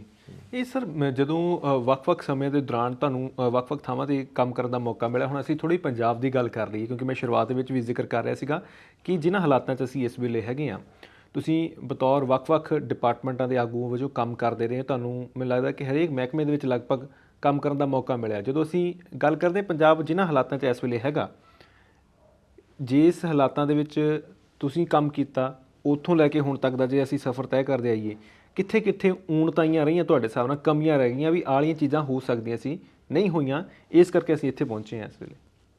ਦੇਖੋ, ਕਈ ਫੈਕਟਰ ਤਾਂ ਹੁੰਦੇ ਨੇ ਜਿਹੜੇ ਸਾਡੇ ਕੰਟਰੋਲ 'ਚ ਨਹੀਂ ਹੁੰਦੇ, ਕਈ ਫੈਕਟਰ ਹੁੰਦੇ ਨੇ ਜਿਹੜੇ ਸਾਡੇ ਕੰਟਰੋਲ 'ਚ ਹੁੰਦੇ ਜੀ। ਜਿਹੜੀ ਮੌਕੇ ਦੀ ਸਰਕਾਰ ਹੈ, ਮੰਨ ਲਓ ਮੈਂ ਜੇ ਕਹਾਂ ਵੀ ਜਿਵੇਂ ਕੈਪਟਨ ਅਮਰਿੰਦਰ ਸਿੰਘ ਸੀਗੇ ਚੀਫ ਮਿਨਿਸਟਰ, ਉਹ ਕੀ ਕਰਦੇ ਸੀ ਵੀ ਆਪਦੀ ਟੀਮ ਚੁਣ ਕੇ ਤੇ ਉਹਨੂੰ ਫੁੱਲ ਫੇਥ ਦੇ ਨਾਲ ਚੱਲਣ ਦਿੰਦੇ ਸੀ।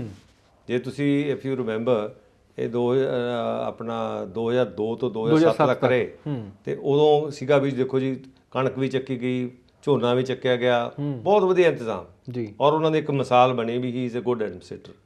ਗੁੱਡ ਐਡਮਿਨਿਸਟ੍ਰੇਟਰ ਇਕੱਲੇ ਨਹੀਂ ਸੀ, ਉਹ ਉਹਨਾਂ ਦੀ ਟੀਮ ਨਾਲ ਸੀ ਤਾਂ ਉਹ ਗੁੱਡ ਐਡਮਿਨਿਸਟ੍ਰੇਟਰ ਸੀਗੇ ਜੀ। ਸੋ ਉਹ ਮਤਲਬ ਇਹ ਹੁੰਦਾ ਇੱਕ ਸਰਕਾਰ ਆਉਂਦੀ ਹੈ ਵੀ ਉਹ ਤੁਹਾਨੂੰ ਜਿਵੇਂ ਹੁਣ ਮੈਨੂੰ ਕਹਿਣਾ ਨਹੀਂ ਚਾਹੀਦਾ ਪ੍ਰੈਜ਼ੈਂਟ ਸਰਕਾਰ ਹੈਗੀ ਵੀ ਨਾ ਤਾਂ ਇਹ ਆਪ ਕੁਛ ਕਰਦੇ, ਇਹਨਾਂ ਨੂੰ ਪਤਾ ਨਹੀਂ ਕੁਛ, ਕੋਈ ਸਮਝ ਨਹੀਂ ਹੈਗੀ, ਕੋਈ ਤਜਰਬਾ ਨਹੀਂ ਹੈ, ਨਾ ਹੀ ਇਹਨਾਂ ਦੀ ਕੋਈ ਕੋਰ ਟੀਮ ਹੈ।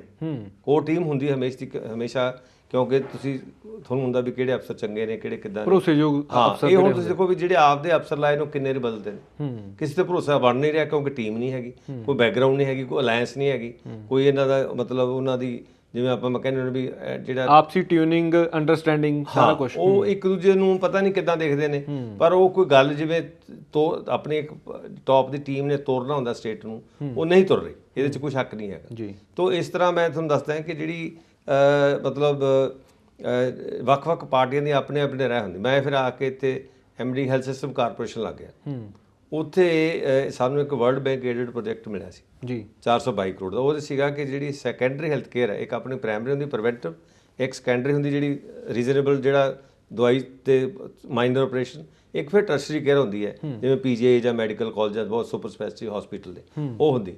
ਉਹਦੇ ਵਾਸਤੇ ਸਾਨੂੰ ਮਿਲ ਗਿਆ ਤੇ ਉਹ ਜਿਹੜੇ ਉਸ ਵੇਲੇ ਸਾਡੇ ਮੁਲਾਜ਼ਮ ਸੀਗੇ ਡਾਕਟਰ ਜਾਂ ਹੋਰ, ਉਹਨਾਂ ਨੂੰ ਬੜਾ ਸੀਗਾ ਵੀ ਸਾਨੂੰ ਕੰਮ ਕਰਨਾ ਪਏਗਾ। ਉਹਨਾਂ ਕਿਹਾ ਵੀ ਡਿਵੈਲਪਮੈਂਟ ਨਹੀਂ ਨਾ ਹੋ ਦੋ ਜੀ, ਵੀ ਤਾਂ ਕਿ ਸਰ ਜਿੱਥੇ ਬੈਠੇ ਆਪਣੇ ਗਏ ਆਪਣੇ ਪ੍ਰਾਈਵੇਟ ਪ੍ਰੈਕਟਿਸ ਕੀਤੀ, ਡਿਸਪੈਂਸਰੀ 'ਚ ਬਹਿ ਗਏ, ਹੈ ਸਪੈਸ਼ਲਿਸਟ ਆਪਣੇ ਹਲਕੇ ਦੇ ਸਪੈਸ਼ਲਿਸਟ ਹੈ, ਹਸਪਤਾਲ 'ਚ ਨਹੀਂ ਹੈ, ਡਿਸਪੈਂਸਰੀ 'ਚ ਹੈ ਤੇ ਨਾਲ ਸ਼ਹਿਰ ਦੇ ਕਿਤੇ ਜੀ, ਮਤਲਬ ਇਹੋ ਜਿਹਾ ਕੰਮ ਸੀਗਾ।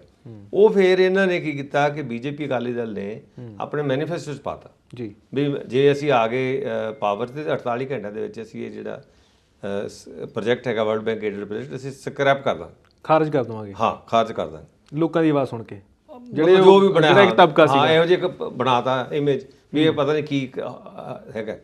ਅੱਛਾ, ਜਦੋਂ ਸਰਕਾਰ ਬਣ ਗਈ ਤੇ ਸਾਡੀ ਤਾਂ ਅਸੀਂ ਤਾਂ ਉਦੋਂ ਬਾਅਦ ਹੀ ਮਿਨਿਸਟਰਾਂ ਨੂੰ ਮਿਲਣਾ ਸੀ, CM ਸਾਹਿਬ ਨੇ ਬੁਲਾਇਆ, ਬਾਦਲ ਸਾਹਿਬ ਨੇ, ਟੰਡਨ ਸਾਹਿਬ ਵੀ ਸੀ, ਮੈਨੂੰ ਬੁਲਾਇਆ, ਹੋਰ ਵੀ, ਤੇ ਕਹਿੰਦੇ ਦੱਸੋ ਕੀ ਹੈ ਜੀ।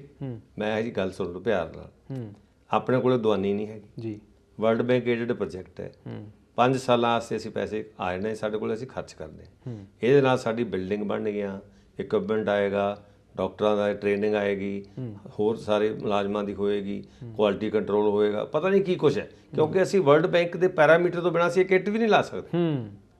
ਔਰ 156 ਹਸਪਤਾਲ ਨੇ ਅਸੀਂ ਜਿਹੜੇ ਅਪਗ੍ਰੇਡ ਕਰ ਰਹੇ ਜਿੱਥੇ ਅੱਜ ਕੁਛ ਨਹੀਂ ਹੈਗਾ ਤੇ ਮਤਲਬ ਹਾਂ ਲੋਕ ਕਾਰ ਹੋਈ ਤੇ ਮੈਂ ਅਗਲੇ 5 ਸਾਲ ਮੋਰਟੋਰੀਅਮ ਹੈ ਜੀ। ਇਹ ਜਿਹੜਾ ਲੋਨ ਆ ਉਹਦੇ ਵਿੱਚ 70% ਲੋਨ ਆ, 30% ਗ੍ਰਾਂਟ ਹੈ। ਮੈਂ ਪਹਿਲਾਂ ਤਾਂ 5 ਸਾਲ ਆਪਾਂ ਆਹ ਲਾਣੇ, ਜੇ ਅਗਲੀ ਬਣ ਗਈ ਤਾਂ ਵੀ ਨਹੀਂ ਆਪਾਂ ਕੋਈ ਦੇਣਾ ਕੁਛ, ਉਦੋਂ ਬਾਅਦ ਇਹਦੀ ਰੀਪੇਮੈਂਟ ਸ਼ੁਰੂ ਹੋਣੀ ਹੈ ਕਿ ਸਾਨੂੰ ਤਾਂ ਪਤਾ ਹੀ ਨਹੀਂ ਸੀ। ਫਿਰ ਉਹ ਅਸੈਂਬਲੀ ਸਵਾਲ ਵੀ ਹੋਏ ਪਰ ਰਹਿ ਗਿਆ ਪ੍ਰੋਜੈਕਟ। ਉਹਦੇ ਨਾਲ ਕੀ ਹੋਇਆ ਕਿ ਸਾਡੀ ਹੈਲਥ ਕੇਅਰ ਜਿਹੜੀ ਸੀਗੀ ਪੰਜਾਬ ਦੇ ਵਿੱਚ ਬਹੁਤ ਇੰਪਰੂਵ ਹੋਈ। ਇਹ ਸਨ 2007 ਤੋਂ ਬਾਅਦ ਦੀ ਗੱਲ ਹੈ ਜਾਂ ਇਸ ਤੋਂ ਪਹਿਲਾਂ ਦੀ? ਇਹ ਹੈਗੀ ਹੈ ਆਪਣੀ ਕੈਪਟਨ ਸਰਕਾਰ 97 ਦੀ ਗੱਲ। ਅੱਛਾ, ਉਸ ਤੋਂ ਪਹਿਲਾਂ ਜਦੋਂ ਅਕਾਲੀਆਂ ਦੀ ਪਹਿਲੀ ਸਰਕਾਰ ਆਈ 97 ਤੋਂ 2002 ਤੱਕ ਦੀ, ਉਹਦੀ ਗੱਲ ਹੈ। ਤੇ ਤੁਸੀਂ ਦੇਖੋ ਉਹਦੇ ਨਾਲ ਫਿਰ ਅਸੀਂ ਹੋਰ ਬਹੁਤ ਵਧੀਆ ਫੈਸਲਾ ਕਰਾਇਆ। ਕਿਹੜੇ ਯੂਜ਼ਰ ਚਾਰਜ ਸੀਗੇ, ਜਿਵੇਂ ਚਾਹੇ ਪਰਚੀ 2 ਰੁਪਏ ਦੀ ਕੱਟੀ ਹੈ ਜਾਂ ਐਕਸਰੇ ਦੇ ਪੈਸੇ ਲਏ, ਅਸੀਂ ਇੰਨੀਆਂ ਮਸ਼ੀਨਾਂ। ਮੈਨੂੰ ਹੋਰ ਮੈਂ ਤੁਹਾਨੂੰ ਦੱਸਦਾ ਕਿ ਜਿਹੜੇ ਮੈਡੀਕਲ ਕਾਲਜ ਦੇ ਪ੍ਰਿੰਸੀਪਲ ਸੀ ਉਹ ਮੇਰੇ ਕੋਲ ਆਏ, ਕਹਿੰਦੇ ਜੀ ਜਿਹੜਾ ਇਕਵਿਪਮੈਂਟ ਤੁਹਾਡੇ ਕੋਲ ਹੈ, ਕਿਉਂਕਿ ਮੈਂ ਇਕਵਿਪਮੈਂਟ ਜੰਕ ਨਹੀਂ ਇਕੱਠਾ ਕੀਤਾ, ਮੈਂ ਉਹਦੀਆਂ ਜਿਹੜੀਆਂ ਸਪੈਸੀਫਿਕੇਸ਼ਨ ਸੀ PGI ਤੋਂ ਜਾਂ ਏਮਸ ਤੋਂ ਸਾਡੇ ਮੈਡੀਕਲ ਕਾਲਜ ਦੇ ਪ੍ਰੋਫੈਸਰਾਂ ਤੋਂ ਬਣਵਾਈਆਂ। ਮੈਂ ਜੰਕ ਨਹੀਂ ਲੈਣਾ, ਟੌਪ ਕਲਾਸ ਲਿਆ। ਉਹ ਮੈਨੂੰ ਆ ਕੇ ਕਹਿੰਦੇ ਜੀ ਤੁਸੀਂ ਇਹ ਸਮਾਨ ਸਾਨੂੰ ਦੇ ਦਿਓ, ਅਸੀਂ ਤੁਹਾਡੇ ਡਾਕਟਰਾਂ ਨੂੰ ਟ੍ਰੇਨ ਕਰ ਦਾਂਗੇ। ਮਤਲਬ ਮੈਡੀਕਲ ਕਾਲਜ ਜਿਹੜਾ ਸਮਾਨ ਨਹੀਂ ਸੀ ਉਹ ਸਾਡੇ ਹਸਪਤਾਲ ਦਾ ਸਮਾਨ ਸੀ। ਫਿਰ ਅਸੀਂ ਸਾਰੇ ਸਾਰਾ ਜਿਹੜਾ ਮੈਨੇਜਮੈਂਟ ਇਨਫੋਰਮੇਸ਼ਨ ਸਿਸਟਮ ਬਣਾਇਆ, ਉਹਦੇ ਵਿੱਚ ਸਾਰੇ ਡਾਕਟਰ ਲੱਭੇ ਵੀ ਕਿਹੜਾ ਕਿੱਥੇ ਲੱਗ ਸਕਦਾ, ਕਿਹੜਾ ਕਿੱਥੇ ਲੱਗ ਸਕਦਾ, ਕਿਉਂਕਿ ਸਪੈਸ਼ਲਿਸਟ ਬੈਠਾ ਡਿਸਪੈਂਸਰੀ 'ਚ ਚਾਹੀਦਾ ਉਹ ਹਸਪਤਾਲ 'ਚ। ਜੇ ਹੁਣ ਮੰਨ ਲਓ ਤੁਹਾਡੇ ਕੋਲ NSS ਨਹੀਂ ਹੈਗਾ, ਆਪਰੇਸ਼ਨ ਨਹੀਂ ਕਰ ਸਕਦੇ, ਜੇ ਜਿਹੜਾ ਤੁਹਾਡਾ ਜੇ ਦੂਸਰਾ MS ਨਹੀਂ ਹੈਗਾ ਤਾਂ ਨਹੀਂ ਕਰ ਸਕਦੇ। ਸੋ ਬਹੁਤ ਵੱਡਾ ਇੱਕ ਚੈਲੰਜ ਤੇ ਕੋਆਰਡੀਨੇਟ ਕਰਨ ਦੀ ਲੋੜ। ਇਹ ਸਭ ਜਿਹੜਾ ਕਿਉਂਕਿ ਸਿਹਤ ਸੁਵਿਧਾਵਾਂ ਦੀ ਅਸੀਂ ਗੱਲ ਕਰੀਏ ਤਾਂ ਮੌਜੂਦਾ ਸਮੇਂ ਵੀ ਅਸੀਂ ਦੇਖਦੇ ਹਾਂ ਹਾਲੇ ਵੀ ਪੰਜਾਬ ਦੇ ਵਿੱਚ ਸਿਹਤ ਸਿਸਟਮ ਨੂੰ ਲੈ ਕੇ ਬਹੁਤ ਵੱਡੇ ਸ਼ੰਕੇ, ਬਹੁਤ ਵੱਡੇ ਸਵਾਲ ਨੇ। ਤੁਸੀਂ ਜਿਵੇਂ ਜ਼ਿਕਰ ਕੀਤਾ ਕਿ 96-97 ਵਾਲੀ ਸਰਕਾਰ ਦੇ ਵਿੱਚ ਇੱਕ ਵੱਡਾ ਆਪਾਂ ਕਹਿ ਸਕਦੇ ਕਦਮ ਚੁੱਕਿਆ ਗਿਆ ਸਿਹਤ ਸਹੂਲਤਾਂ ਨੂੰ ਸੁਧਾਰਨ ਦਾ, ਪਰ ਹਾਲੇ ਵੀ ਲੋਕਾਂ ਦਾ ਭਰੋਸਾ ਜਿਹੜੇ ਵੱਡੇ ਪੱਧਰ ਦੇ ਜਿਨ੍ਹਾਂ ਤੋਂ 4 ਪੈਸੇ ਹੈਗੇ ਨੇ ਉਹਨਾਂ ਦਾ ਭਰੋਸਾ ਨਹੀਂ ਬਣ ਪਾਉਂਦਾ ਕਿ ਅਸੀਂ ਸਰਕਾਰੀ ਹਸਪਤਾਲ ਦੇ ਵਿੱਚ ਜਾ ਕੇ ਆਪਣਾ ਇਲਾਜ ਕਰਵਾਈਏ। ਇਸੇ ਆਧਾਰ ਤੇ ਤੁਸੀਂ ਦੇਖਿਆ ਕਿ ਮੌਜੂਦਾ ਜੇ ਅਸੀਂ ਗਵਰਨਮੈਂਟ ਦੀ ਗੱਲ ਕਰੀਏ ਉਹ ਵੀ ਕਹਿੰਦੇ ਕਿ ਅਸੀਂ ਸਿਹਤ ਸਹੂਲਤਾਂ ਦੇਣੀਆਂ ਕਿਉਂਕਿ ਪੁਰਾਣੇ ਸਮੇਂ ਦੇ ਵਿੱਚ ਸਹੀ ਨਹੀਂ ਸੀਗੀਆਂ, ਇਸ ਕਰਕੇ ਅਸੀਂ ਤੁਹਾਨੂੰ ਵਧੀਆ ਜਿਹੜੀਆਂ ਦਿੱਲੀ ਦੀ ਤਰਜ਼ ਤੇ ਸਹੂਲਤਾਂ ਦੇਣੀਆਂ ਨੇ। ਤਾਂ ਉਹੀ ਆਧਾਰ ਬਣਾ ਕੇ ਹਲੇ ਵੀ ਸਿਆਸਤ ਹੋ ਰਹੀ ਆ, ਪੋਲਿਟਿਕਸ ਹੋ ਰਹੀ ਆ। ਲੱਗਦਾ ਕਿ ਇੱਥੇ ਜਿੱਥੇ ਅਸੀਂ ਖੜੇ ਹਾਂ ਇਹਦੇ ਪਿੱਛੇ ਕੋਈ ਨਾ ਕੋਈ ਕਮੀਆਂ ਤਾਂ ਰਹੀਆਂ ਹੀ ਹੋਣਗੀਆਂ, ਸਿਹਤ ਸਿਸਟਮ ਜਿਹੜਾ ਉਸ ਤਰੀਕੇ ਨਾਲ ਦਰੁਸਤ ਨਹੀਂ ਹੋ ਸਕਿਆ ਸਾਡਾ। ਬਿਲਕੁਲ ਹਰਦੀਪ ਜੀ, ਗੱਲ ਇਹ ਹੈਗੀ ਹੈ ਕਿ ਸਾਡਾ ਜਿਹੜਾ ਬਜਟ ਐਲੋਕੇਸ਼ਨ ਹੈ ਉਹ ਪ੍ਰੋਪਰ ਨਹੀਂ ਹੈਗੀ। ਔਰ ਜਿਹੜੀਆਂ ਸਾਡੀਆਂ ਜਿਵੇਂ ਹੁਣ ਅਸੀਂ ਸੈਕੰਡਰੀ ਹੈਲਥ ਕੇਅਰ ਤਾਂ ਅਸੀਂ ਫੜ ਲਈ, ਉਹਦੇ ਵਿੱਚ ਤਾਂ ਅੱਜ ਵੀ ਤੁਹਾਡੇ ਕੋਲੇ ਸਰਪਲਸ ਪੈਸਾ ਪਿਆ ਜੀ। ਹਸਪਤਾਲਾਂ ਨੂੰ ਇਹ ਨਹੀਂ ਪਤਾ ਵੀ ਅਸੀਂ ਪੈਸਾ ਲਾਈਏ ਕਿੱਥੇ। ਜਿਹੜੇ ਯੂਜ਼ਰ ਚਾਰਜ ਸੀਗੇ ਸਾਡੇ ਬਹੁਤ ਇਕੱਠੇ ਹੋਣ ਲੱਗੇ, ਉਹ ਫਿਰ ਅਸੀਂ ਗਾਈਡਲਾਈਨਸ ਕੀਤੀਆਂ ਕਿ ਇਹਨਾਂ ਤੁਸੀਂ ਜਿਵੇਂ ਪਹਿਲਾਂ ਮੈਨੂੰ ਆ ਕੇ ਕਹਿੰਦੇ ਸੀ ਸਾਡੇ ਕੋਲ ਤਾਂ ਕਰੋਸਿਨ ਦੀ ਗੋਲੀ ਨਹੀਂ ਹੈਗੀ, ਪੱਟੀ ਨਹੀਂ ਹੈਗੀ, ਹਸਪਤਾਲ ਖਾਲੀ ਸੀ, ਕੁਝ ਨਹੀਂ ਸੀਗਾ। ਇਹ ਯੂਜ਼ਰ ਚਾਰਜ ਆਉਣ ਦੇ ਨਾਲ ਕੀ ਹੋਇਆ ਕਿ ਉੱਥੇ ਪੈਸੇ ਅਸੀਂ ਉੱਥੇ ਰੱਖਤੇ ਵੀ ਤੁਸੀਂ ਯੂਜ਼ ਕਰਨਾ ਹੈ। ਤੇ ਮੈਂ ਉਹਨਾਂ ਨੂੰ ਇਹ ਇੱਕ ਪੈਰਾਮੀਟਰ ਬਣਾਤੇ ਕਿ ਆਹ ਚੀਜ਼ਾਂ ਤੁਹਾਡੇ ਕੋਲ ਹਰੇਕ ਵੇਲੇ ਹੋਣੀ ਚਾਹੀਦੀ, ਚਾਹੇ ਬਾਜ਼ਾਰ ਚੋਂ ਲੈ ਕੇ ਰੱਖੋ। ਇਹ ਨਾ ਹੋਵੇ ਕੋਈ ਪੇਸ਼ੈਂਟ ਆਵੇ ਤੁਹਾਡੇ ਕੋਲ ਹੈ ਨਹੀਂ, ਉਹਦੇ ਨਾਲ ਬਹੁਤ ਵੱਡਾ ਜਿਹੜਾ ਹੈਗਾ ਮੈਨੂੰ ਲੱਗਦਾ ਇੱਕ ਬਹੁਤ ਵੱਡੀ ਚੀਜ਼ ਹੈ ਕਿ ਯੂਜ਼ਰ ਚਾਰजेस ਉੱਥੇ ਰਹਿ ਗਏ, ਜੇ ਇਹ ਵੀ ਖਜ਼ਾਨੇ 'ਚ ਚਲੇ ਜਾਂਦੇ ਖਜ਼ਾਨਾ ਤਾਂ ਖਜ਼ਾਨਾ ਹੀ ਹੈ, ਉਹਦਾ ਫਿਰ ਪਤਾ ਲੱਗਦਾ ਕਿੱਥੇ ਗਏ, ਕਿੱਧਰੋਂ ਆਏ ਸੀਗੇ। ਤਾਂ ਇਸ ਕਰਕੇ ਇਹੋ ਜਿਹੀਆਂ ਚੀਜ਼ਾਂ ਕਰਨੀਆਂ ਚਾਹੀਦੀਆਂ ਨੇ। ਹੁਣ ਵੀ ਬਹੁਤ ਬੜੀ ਤੁਸੀਂ ਜਿਹੜਾ ਸਵਾਲ ਬਹੁਤ ਪਰਟੀਨੈਂਟ ਸਵਾਲ ਤੁਸੀਂ ਕੀਤਾ ਹੈਗਾ, ਉਹ ਹੁਣ ਵੀ ਬੜੀ ਮੈਂ ਕਹੂੰਗਾ ਕਿ ਬੜੀ ਮੰਦਭਾਗੀ ਗੱਲ ਹੈ ਕਿ ਜਿਹੜੀਆਂ ਸਾਡੇ ਕੋਲ ਇਨਫਰਾਸਟ੍ਰਕਚਰ ਬਣਿਆ ਹੋਇਆ, ਡਿਸਪੈਂਸਰੀ ਬਣੀ, ਇਹ ਤਾਂ ਹੈ ਨਹੀਂ ਵੀ ਇਹ ਕਹਿੰਦੇ ਹੁਣ ਸ਼ੁਰੂ ਹੋ ਗਿਆ ਕੁਝ, ਵੀ ਪਿਛਲੇ ਸ਼ਾਇਦ 75 ਸਾਲ ਦਾ ਕੁਝ ਹੈ ਹੀ ਨਹੀਂ ਸੀ। ਉਹ ਭਾਈ ਜਿਹੜਾ ਸੀਗਾ ਉਹਨੂੰ ਸੰਭਾਲੋ, ਜਿਹੜਾ ਇਨਫਰਾਸਟ੍ਰਕਚਰ ਆ ਉਹਨੂੰ ਸੰਭਾਲੋ, ਉਹਨੂੰ ਅਪਗ੍ਰੇਡ ਕਰੋ, ਉਹਨੂੰ ਰਿਪੇਅਰ ਮੇਨਟੇਨੈਂਸ ਕਰੋ। ਹੁਣ ਮਹੱਲਾ ਕਲੀਨਿਕ ਸੀ, ਉਹ ਤੁਸੀਂ ਇੱਕ ਸਾਂਝ ਕੇਂਦਰਾਂ ਨੂੰ ਕਨਵਰਟ ਕਰਕੇ ਆਪਦੀ ਫੋਟੋ ਲਾ ਕੇ ਕਰੀ ਜਾਂਦੇ, ਦਿਸ ਇਜ਼ ਨਾਟ ਡਨ। ਲੋਕਾਂ ਦੀ ਫੋਟੋ ਤੇ ਤੁਹਾਨੂੰ ਇਤਰਾਜ਼ ਸੀ, ਆਪਦੀ ਫੋਟੋ ਤੇ ਤੁਹਾਨੂੰ ਇਤਰਾਜ਼ ਨਹੀਂ। What is this? ਤੁਸੀਂ ਆ ਜਿਹੜਾ ਤੁਹਾਡਾ ਲੋਕਾਂ ਦਾ ਇਨਫਰਾਸਟ੍ਰਕਚਰ ਹੈ, ਪੰਜਾਬ ਦਾ ਹੈ, ਉਹ ਕਿਸੇ ਅਕਾਲੀ ਦਲ, ਬੀਜੇਪੀ, ਕਾਂਗਰਸ ਦਾ ਨਹੀਂ ਹੈ। ਉਹਨੂੰ ਓਨ ਕਰਕੇ, ਉਹਨੂੰ ਪ੍ਰੋਪਰਲੀ ਮੇਨਟੇਨ ਕਰਕੇ ਲੋਕਾਂ ਪਿੰਡਾਂ ਦੇ ਵਿੱਚ ਹੈਗਾ। ਹੁਣ ਕਿੰਨੀਆਂ ਖੋਲ ਦੇਣਗੇ ਤੁਸੀਂ 5 ਸਾਲਾਂ ਦੇ ਹਿਸਾਬ ਨਾਲ, ਕਿੰਨੀਆਂ ਖੋਲ ਦੇਣਗੇ? 6 ਮਹੀਨੇ 100 ਖੁੱਲੀ ਹੈ ਤੇ ਕਿੰਨੀ ਖੋਲ, ਤੇ ਸਾਡਾ ਪਿੰਡ ਕਿੰਨਾ ਹੈ? 13,000 ਤੇ ਸ਼ਹਿਰ ਕਿੰਨੇ ਨੇ? ਇੰਨੀਆਂ ਕਿ ਤੁਸੀਂ ਕੀ ਗੱਲਾਂ ਕਰੀ ਜਾਂਦੇ? ਜਿਹੜੀਆਂ ਹੈਗੀਆਂ ਉਹਨਾਂ ਨੂੰ ਸੰਭਾਲੋ, ਉੱਥੇ ਦਵਾਈਆਂ ਦਾ ਇੰਤਜ਼ਾਮ ਕਰੋ, ਡਾਕਟਰਾਂ ਦਾ ਇੰਤਜ਼ਾਮ ਕਰੋ, ਉੱਥੇ ਉਹਨਾਂ ਨੂੰ ਸਰਕਾਰ ਤਾਂ ਸਰਕਾਰ ਹੈ, ਨਾਂ ਨੂੰ ਨਾਲ ਨਹੀਂ ਕੁਝ ਚੱਲਦਾ ਜੀ। ਇਹ ਸਾਰਾ ਜਿਹੜਾ ਇਹਨਾਂ ਨੇ ਕਰਦਾ। ਹੁਣ ਤੁਸੀਂ ਹੋਰ ਦੇਖੋ ਸਕੂਲ ਸਿਸਟਮ ਦੀ ਗੱਲ, ਮੈਂ ਪ੍ਰਿੰਸੀਪਲ ਸੈਕਟਰੀ ਐਜੂਕੇਸ਼ਨ ਵੀ ਰਿਹਾ ਜੀ, ਮੈਂ ਉਧਰ ਹੀ ਆਉਣ ਲੱਗਾ, ਐਜੂਕੇਸ਼ਨ ਬੋਰਡ ਦਾ ਵੀ ਮੈਂ ਰਿਹਾ। ਹੁਣ ਇਦੋਂ ਮੰਦਭਾਗੀ ਕੀ ਗੱਲ ਹੈ ਵੀ ਤੁਸੀਂ ਗਵਰਨਮੈਂਟ ਆਫ ਇੰਡੀਆ ਜੀ, ਜੇ ਇਹ ਵੀ ਕਹ ਲਈ ਬੀਜੇਪੀ ਦੀ ਸਰਕਾਰ ਹੈ, ਉਹ ਪੰਜਾਬ ਨੂੰ 1 ਨੰਬਰ ਡਿਕਲੇਅਰ ਕਰੀ ਜਾਂਦੀ, ਅਸੀਂ ਦਿੱਲੀ ਮਾਡਲ ਵਿੱਚ ਹੀ ਜਾਂਦੇ। ਉਹ ਦਿੱਲੀ ਕਹਿੰਦੇ ਪਿੱਛੇ ਆ ਤੁਹਾਡੇ ਨਾਲ। ਕਿੰਨੇ ਸਰਵੇ ਹੋ ਗਏ ਨੇ ਸਰ? ਜਿਵੇਂ ਤੁਸੀਂ ਜ਼ਿਕਰ ਕਰ ਰਹੇ ਸੀਗੇ ਕਿ ਐਜੂਕੇਸ਼ਨ ਮਹਿਕਮੇ ਦੇ ਨਾਲ ਵੀ ਤੁਹਾਨੂੰ ਕੰਮ ਕਰਨ ਦਾ ਸਬਬ ਮਿਲਿਆ ਹੈਗਾ, ਮੌਕਾ ਮਿਲਿਆ ਹੈਗਾ।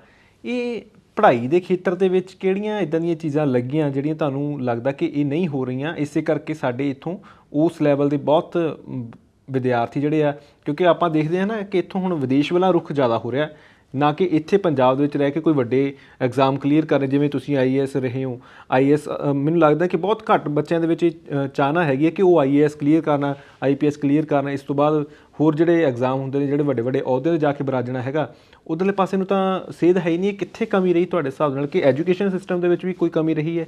ਦੇਖੋ, ਮੈਂ ਸਰਕਾਰੀ ਸਕੂਲ ਦਾ ਪੜ੍ਹਿਆ, ਸਾਡੇ ਪਿੰਡ, ਮੇਰਾ ਪਿੰਡ ਬਰਗਾੜੀ ਹੈ ਜੀ। 1937 ਦਾ ਉੱਥੇ government high school Maharaja Faridkot ਦੇ ਬਣਾਇਆ ਹੋਇਆ ਸੀ। ਸਕੂਲ ਦੇ ਵਿੱਚ ਜੇ ਪੜ੍ਹਾਈ ਠੀਕ ਹੋਵੇ ਤਾਂ ਕੋਈ, ਹਾਲਾਂਕਿ ਜਿਹੜੇ ਸਾਡੇ ਪ੍ਰਾਈਵੇਟ ਸਕੂਲ ਨੂੰ ਅਸੀਂ ਚੰਗੇ ਮੰਨਦੇ ਹਾਂ ਜੀ, ਪਰ ਜਿਹੜੇ ਮੋਸਟ ਕੁਆਲੀਫਾਈਡ ਟੀਚਰ ਹੈ ਉਹ ਸਰਕਾਰੀ ਸਕੂਲਾਂ 'ਚ ਜੀ, ਔਰ ਦੇ ਆਰ ਵੈਲ ਪੇਡ।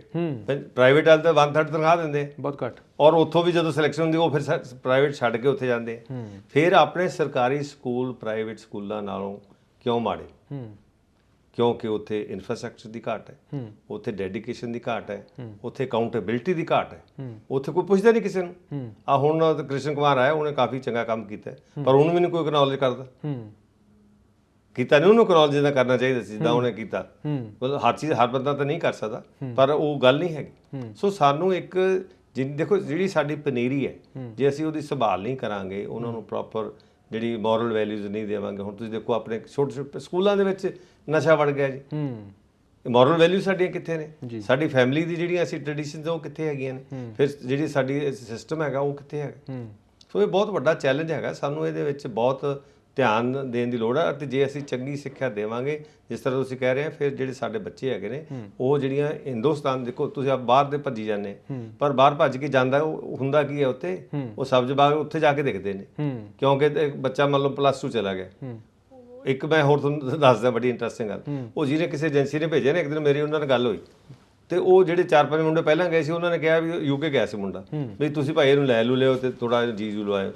ਉਹ ਇਹ ਸਮਝ ਗਿਆ ਮੁੰਡਾ ਵੀ ਸ਼ਾਇਦ ਇਹ ਮੇਰੇ ਨੌਕਰ ਹੈ, ਤੇ ਉਹ ਥੋੜੀ ਦੇਰ ਬਾਅਦ ਉਹਨੇ ਲਾਮਾ ਦੇਦਾ ਵੀ ਕਹਿੰਦਾ ਮੇਰੇ ਤਾਂ ਧਿਆਨ ਨਹੀਂ ਰੱਖਦੇ। ਉਹਨੂੰ ਇਹ ਨਹੀਂ ਪਤਾ ਵੀ ਉੱਥੇ ਕਿਰਾਇਆ ਵੀ ਆਪ ਦੇਣਾ, ਖਾਣਾ ਵੀ ਆਪ ਬਣਾਉਣਾ, ਬਰਫ਼ ਪਈ ਦੀ ਤਾਂ ਵੀ ਆਪ ਜਾਣਾ, ਅਦਰਵਾਈਜ਼ ਵੀ ਆਪ ਜਾਣਾ, ਕਮਾਈ ਵੀ ਆਪ ਕਰਨੀ ਹੈ, ਔਰ ਪੜ੍ਹਨਾ ਵੀ ਆਪ ਹੈ, ਤੇ ਪੈਸੇ ਵੀ ਆਪ ਕੱਢਣੇ। ਉਹ ਉੱਥੇ ਜਿਹੜਾ ਕੰਮ ਆ ਸੌਖਾ ਨਹੀਂ ਹੈ।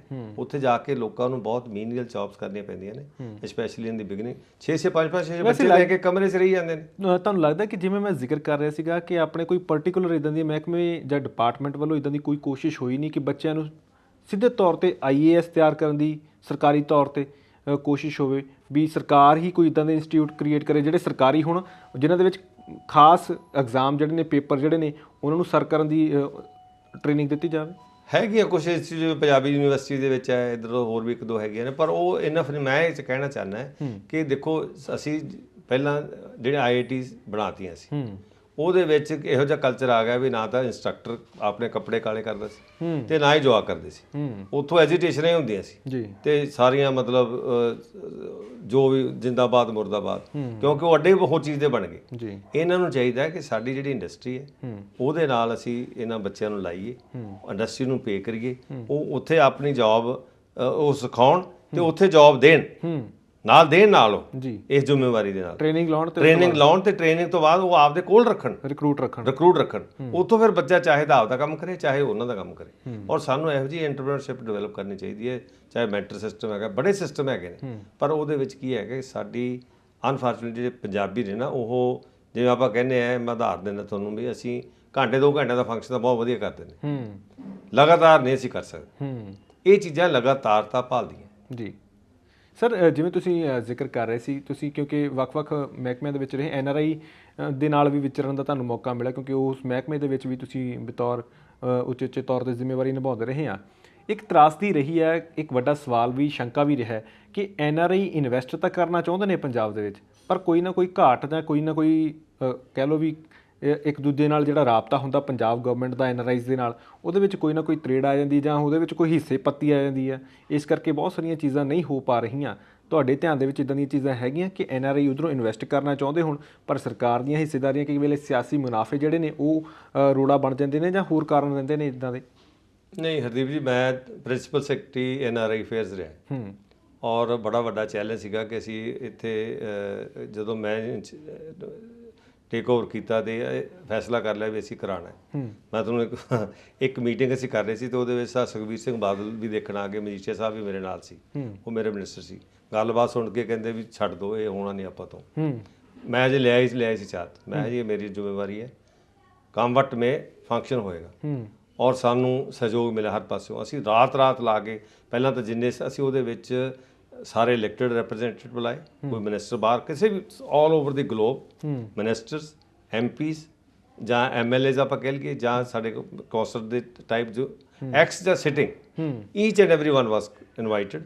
ਇੱਦਾਂ ਹੀ ਅਸੀਂ ਜਿਹੜਾ ਮੀਡੀਆ ਸੀਗਾ, TV, ਰੇਡੀਓ ਤੇ ਪ੍ਰਿੰਟ ਮੀਡੀਆ, ਉਹ ਸਾਰੇ ਅਸੀਂ ਬੁਲਾਏ, ਔਰ ਇੰਨਾ ਅਸੀਂ ਮਾਨ ਸਨਮਾਨ ਦਿੱਤਾ ਤੁਸੀਂ ਸੋਚ ਨਹੀਂ ਸਕਦੇ। ਮਤਲਬ airport to airport, car Innova ਨਾਲ PSO ਔਰ ਨਾਲ ਇੱਕ ਲੈਜ਼ਰ ਅਫਸਰ, ਤੇ ਉਹਨਾਂ ਦੀ 5 ਸਟਾਰ ਦੇ ਵਿੱਚ ਸਟੇਜ ਜਿਹੜੀ ਹੈਗੀ ਸੀ, ਬਹੁਤ ਮਾਨ ਸਨਮਾਨ ਦਿੱਤਾ। ਫਿਰ ਅਸੀਂ ਇੱਕ ਫੰਕਸ਼ਨ ਕੀਤਾ, ਇੱਕ ਉੱਥੇ ਵਿਰਾਸਤ ਖਾਲਸਾ, ਇੱਦਾਂ ਹੀ ਫਿਰ ਸੈਕੰਡ ਈਅਰ ਦੇ ਵਿੱਚ ਕੀਤਾ, ਇੱਕ ਅਸੀਂ ਜਲੰਧਰ ਉੱਥੇ ਜਿਹੜਾ ਆਪਣਾ ਹੱਬ ਹੈਗੀ। ਪਰ ਅਸੀਂ ਲੋਕਾਂ ਨੂੰ ਉਹ ਮੰਨ ਗਏ, ਤੁਸੀਂ ਕਿਸੇ ਨਾਲ ਗੱਲ ਕਰਿਓ ਵੀ ਇਹੋ ਜਿਹਾ ਤੁਹਾਨੂੰ ਮਾਨ ਸਨਮਾਨ 2 ਸਾਲ ਦਿੱਤਾ ਸੀ, 12 ਔਰ 13 ਚ। ਉਸ ਤੋਂ ਬਾਅਦ ਉਹ ਫੰਕਸ਼ਨ ਉਹਦੀ ਆਊਟਪੁੱਟ ਮੈਂ ਦੱਸਦਾ ਉਸੇ ਤੇ ਆ ਰਿਹਾ। ਮੈਂ ਤੁਹਾਨੂੰ ਇਹ ਗੱਲ ਕਹਿਣੀ ਚਾਹੁੰਦਾ ਕਿ ਦੇਖੋ, ਇਹ ਜਿਹੜੀ ਇੱਕ ਅੱਧੀ ਹੈਗੀ ਆ ਆਪਣੀ ਪੀੜ੍ਹੀ ਜਿਹੜੀ ਅਜੇ ਹੈਗੀ ਇਹਦੇ ਨਾਲ, ਜਿਨ੍ਹਾਂ ਦੀ ਇਹ ਜਨਮ ਧਰਤੀ ਇਹ ਹੈਗੀ ਹੈ, ਉਹਨਾਂ ਦੇ ਬੱਚੇ ਤਾਂ ਉਹ ਕਹਿੰਦੇ ਸਾਡੀ ਜਨਮ ਧਰਤੀ ਉਹ ਇਹ ਨਹੀਂ ਹੈਗੀ। ਮੈਂ ਜਿਹੜੀ ਅਸਲੀ ਕਰਕਸ ਦੀ ਤੁਸੀਂ ਗੱਲ ਕਰਦੇ ਆ, ਅਸੀਂ ਮੈਂ ਅਨਾਉਂਸ ਕੀਤਾ ਸੀ ਵੀ ਸਾਨੂੰ ਤੁਹਾਡੇ ਪੈਸੇ ਦੀ ਲੋੜ ਨਹੀਂ, ਤੁਸੀਂ ਹਾਰਡ ਐਂਡ ਮਨੀ ਹੈ, the entire globe is your market, not the Punjab is your market. ਹਾਲਾਂਕਿ ਜਿਹੜੇ ਚਾਈਨੀਜ਼ ਨੇ ਉਹ ਬਹੁਤ ਆਪਣੇ ਬੈਕ ਹੋਮ ਆਪਣੇ ਇਨਵੈਸਟ ਕਰਦੇ ਆ ਜੀ ਪਰ ਸਾਡੇ ਇਨਵੈਸਟਮੈਂਟ ਨਹੀਂ ਹੈਗੀ। ਅਸੀਂ ਆਪਣੇ ਪਿੱਛੇ ਪੈਸੇ ਜ਼ਰੂਰ ਭੇਜਦੇ ਹਾਂ।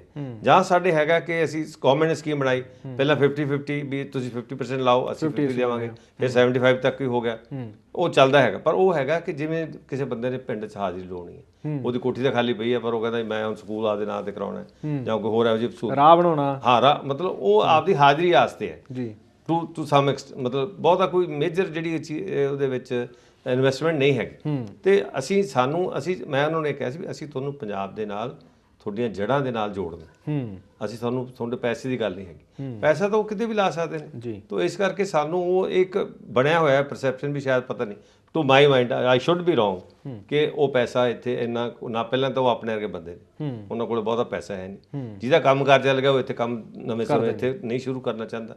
ਫਿਰ ਇੱਥੋਂ ਦਾ ਜਿਹੜਾ ਜਿਵੇਂ ਆਪਣੇ ਸਿਸਟਮ ਹੈਗਾ ਹਰ ਤਰ੍ਹਾਂ ਦੀ ਸਾਡੇ 'ਚ ਕੁਰੈਤਾਂ ਵੀ ਹੈਗੀਆਂ ਨੇ, ਉਹ ਵੀ ਉਹਨਾਂ ਨੂੰ ਜਦੋਂ ਉੱਥੋਂ ਨੂੰ ਕੰਪੇਅਰ ਕਰਦੇ ਆ, ਇੱਥੇ ਤਾਂ ਆਪਣੇ ਹਰ ਚੀਜ਼ ਦੇ ਨਾਲ ਪ੍ਰੋਬਲਮ ਆਉਂਦੀ ਹੈ। ਤਾਂ ਹੁਣ ਜਿਵੇਂ ਹੌਲੀ ਹੌਲੀ ਜਿਵੇਂ ਮੋਦੀ ਸਾਹਿਬ ਨੇ ਸ਼ੁਰੂ ਕੀਤਾ ਵੀ ਜਿਹੜਾ ਤੁਹਾਡਾ ਵਿੱਚੋਂ ਬੰਦਾ ਕੱਢੋ ਤਾਂ ਕਿ ਹੁਣ with one click of the button DBG direct benefit transfer ਆਪਣੇ ਕਿਸਾਨਾਂ ਨੇ ਵੀ ਬੜਾ ਅਪੋਜ਼ ਕੀਤਾ ਸੀ, ਜਦੋਂ ਨੇ ਕਹਿੰਦਾ ਨੂੰ ਹੋ ਗਿਆ। ਜਿਹੜੇ ਤੁਸੀਂ ਹੁਣ ਕਿਸਾਨਾਂ ਦਾ ਜ਼ਿਕਰ ਕੀਤਾ, ਤੁਹਾਨੂੰ ਮੈਨੂੰ ਲੱਗਦਾ ਕਿ ਇਸ ਮਹਿਕਮੇ ਦੇ ਨਾਲ ਵੀ ਜੁੜਨ ਦਾ ਮੌਕਾ ਮਿਲਿਆ, ਕਿਉਂਕਿ ਗੰਨਾ ਵੀ ਅਸੀਂ ਗੱਲ ਕਰ ਲਈ, ਗੰਨਾ ਦੇ ਕਾਸ਼ਤਕਾਰਾਂ ਦੀ ਵੀ ਹਮੇਸ਼ਾ ਹੋ ਰਹੀ ਹੈ, ਸਰਕਾਰ ਦੇ ਨਾਲ ਗੀਲਾ ਆ ਰਿਹਾ ਕਿ ਸਮੇਂ ਸਿਰ ਉਹਨਾਂ ਨੂੰ ਪੈਸੇ ਨਹੀਂ ਮਿਲਦੇ, ਹੱਲੇ ਵੀ ਪ੍ਰੋਟੈਸਟ ਅਸੀਂ ਦੇਖਦੇ ਹਾਂ ਲਗਾਤਾਰ ਹੁੰਦੇ ਰਹੇ ਆ। ਤਾਂ ਇਹ ਜਿਹੜਾ ਕਿਸਾਨਾਂ ਦੀ ਅਸੀਂ ਗੱਲ ਕਰ ਲਈ, ਕਿਸਾਨਾਂ ਦਾ ਵਿਕਾਸ ਕਿੱਥੇ ਨਹੀਂ ਹੋਇਆ। ਕਹਿੰਦੇ ਕਿ ਅਸੀਂ ਹੋਰ ਡਿਪਾਰਟਮੈਂਟਾਂ ਦੀ ਗੱਲ ਕਰ ਲਈਏ ਜਾਂ ਹੋਰ ਕਿੱਤਿਆਂ ਦੀ ਗੱਲ ਕਰ ਲਈਏ, ਉਹਨਾਂ ਦੇ ਵਿੱਚ ਜਿਹੜੀ ਆਮਦਨ ਹੈ ਉਹ ਵੱਡੇ ਪੱਧਰ 'ਤੇ ਉਹਦੇ ਵਿੱਚ ਇਜ਼ਾਫਾ ਹੋਇਆ, ਪਰ ਕਿਸਾਨਾਂ ਦੀ ਆਮਦਨ ਦੇ ਵਿੱਚ ਉਨਾ ਕੁ ਇਜ਼ਾਫਾ ਨਹੀਂ ਹੋਇਆ ਜਿੰਨਾ ਹੋਣਾ ਚਾਹੀਦਾ ਸੀ। ਇਸੇ ਕਰਕੇ ਕਿਸਾਨ ਅੱਜ ਵੀ ਸੜਕਾਂ 'ਤੇ ਹਮੇਸ਼ਾ ਨਜ਼ਰ ਆਉਂਦਾ। ਤੁਸੀਂ ਵੀ ਇਸ ਸਿਸਟਮ ਦੇ ਨਾਲ ਜੁੜੇ ਰਹੇ ਹੋ, ਤਾਂ ਕੀ ਲੱਗਾ ਤੁਹਾਨੂੰ ਕਿ ਕਿਸਾਨਾਂ ਦਾ ਵਿਕਾਸ ਕਿਉਂ ਨਹੀਂ ਹੋਇਆ ਉਸ ਤਰੀਕੇ ਦਾ? ਦੇਖੋ, ਕਿਸਾਨੀ ਥੋੜ੍ਹੇ ਜਿਹੇ ਇੱਕ ਤਾਂ ਸੌਖੇ ਰਾਹ ਪੈ ਗਈ, ਠੀਕ ਹੈ, ਬਹੁਤ ਜੈਨੂਇਨ ਡਿਮਾਂਡ ਹੈਗੀ ਹੈ, ਕਿਉਂਕਿ ਅਸੀਂ ਜੇ ਆਪਾਂ C2+50% ਦੀ ਗੱਲ ਕਰੀਏ, ਜਿਹੜਾ ਉਹ ਹੈ ਸਵਾਮੀਨਾਥਨ ਰਿਪੋਰਟ ਦਾ ਉਹਦੇ ਨਾਲ ਵੀ ਇਹ ਮਿਲਣਾ ਚਾਹੀਦਾ, ਉਹ 'ਚ ਕੋਈ ਦੋ ਰਾਵਾਂ ਨਹੀਂ ਹੈਗੀਆਂ। ਪਰ ਪ੍ਰੋਬਲਮ ਕੀ ਹੈਗੀ ਕਿ ਜਿਹੜਾ ਅਸੀਂ ਗਵਰਨਮੈਂਟ ਆਫ ਇੰਡੀਆ ਜਿਹੜਾ ਪ੍ਰੋਕਿਓਰ ਕਰਦੀ ਹੈ, ਸਾਡੇ 140 ਕਰੋੜ ਦੀ ਪਾਪੂਲੇਸ਼ਨ ਹੈ, 80 ਕਰੋੜ ਨੂੰ ਅਸੀਂ ਮੁਫਤ ਅਨਾਜ ਦੇ ਰਹੇ ਹਾਂ, 2 ਸਾਲਾਂ ਦਾ ਹੋਰ ਵੀ ਐਕਸਟੈਂਡ ਹੋ ਗਿਆ। ਤਾਂ ਇਸ ਕਰਕੇ ਅਸੀਂ ਮਤਲਬ ਦੋਨੇ ਪਾਸੇ ਦੇਖਣਾ, ਪੈਸਾ ਉਹ ਸਰਕਾਰ ਦਾ ਹੀ ਹੈ, ਇੱਧਰ ਕਰ ਲਓ ਇੱਧਰ ਕਰ ਲਓ, ਪਰ ਜਿੱਥੋਂ ਤੱਕ ਫਾਰਮਰ ਹੈ ਉਹਨੂੰ ਵੀ ਉਹਦਾ ਪੂਰਾ ਜਿਹੜਾ ਹੈਗਾ ਉਹ ਮੁਆਵਜ਼ਾ ਮਿਲਣਾ ਚਾਹੀਦਾ।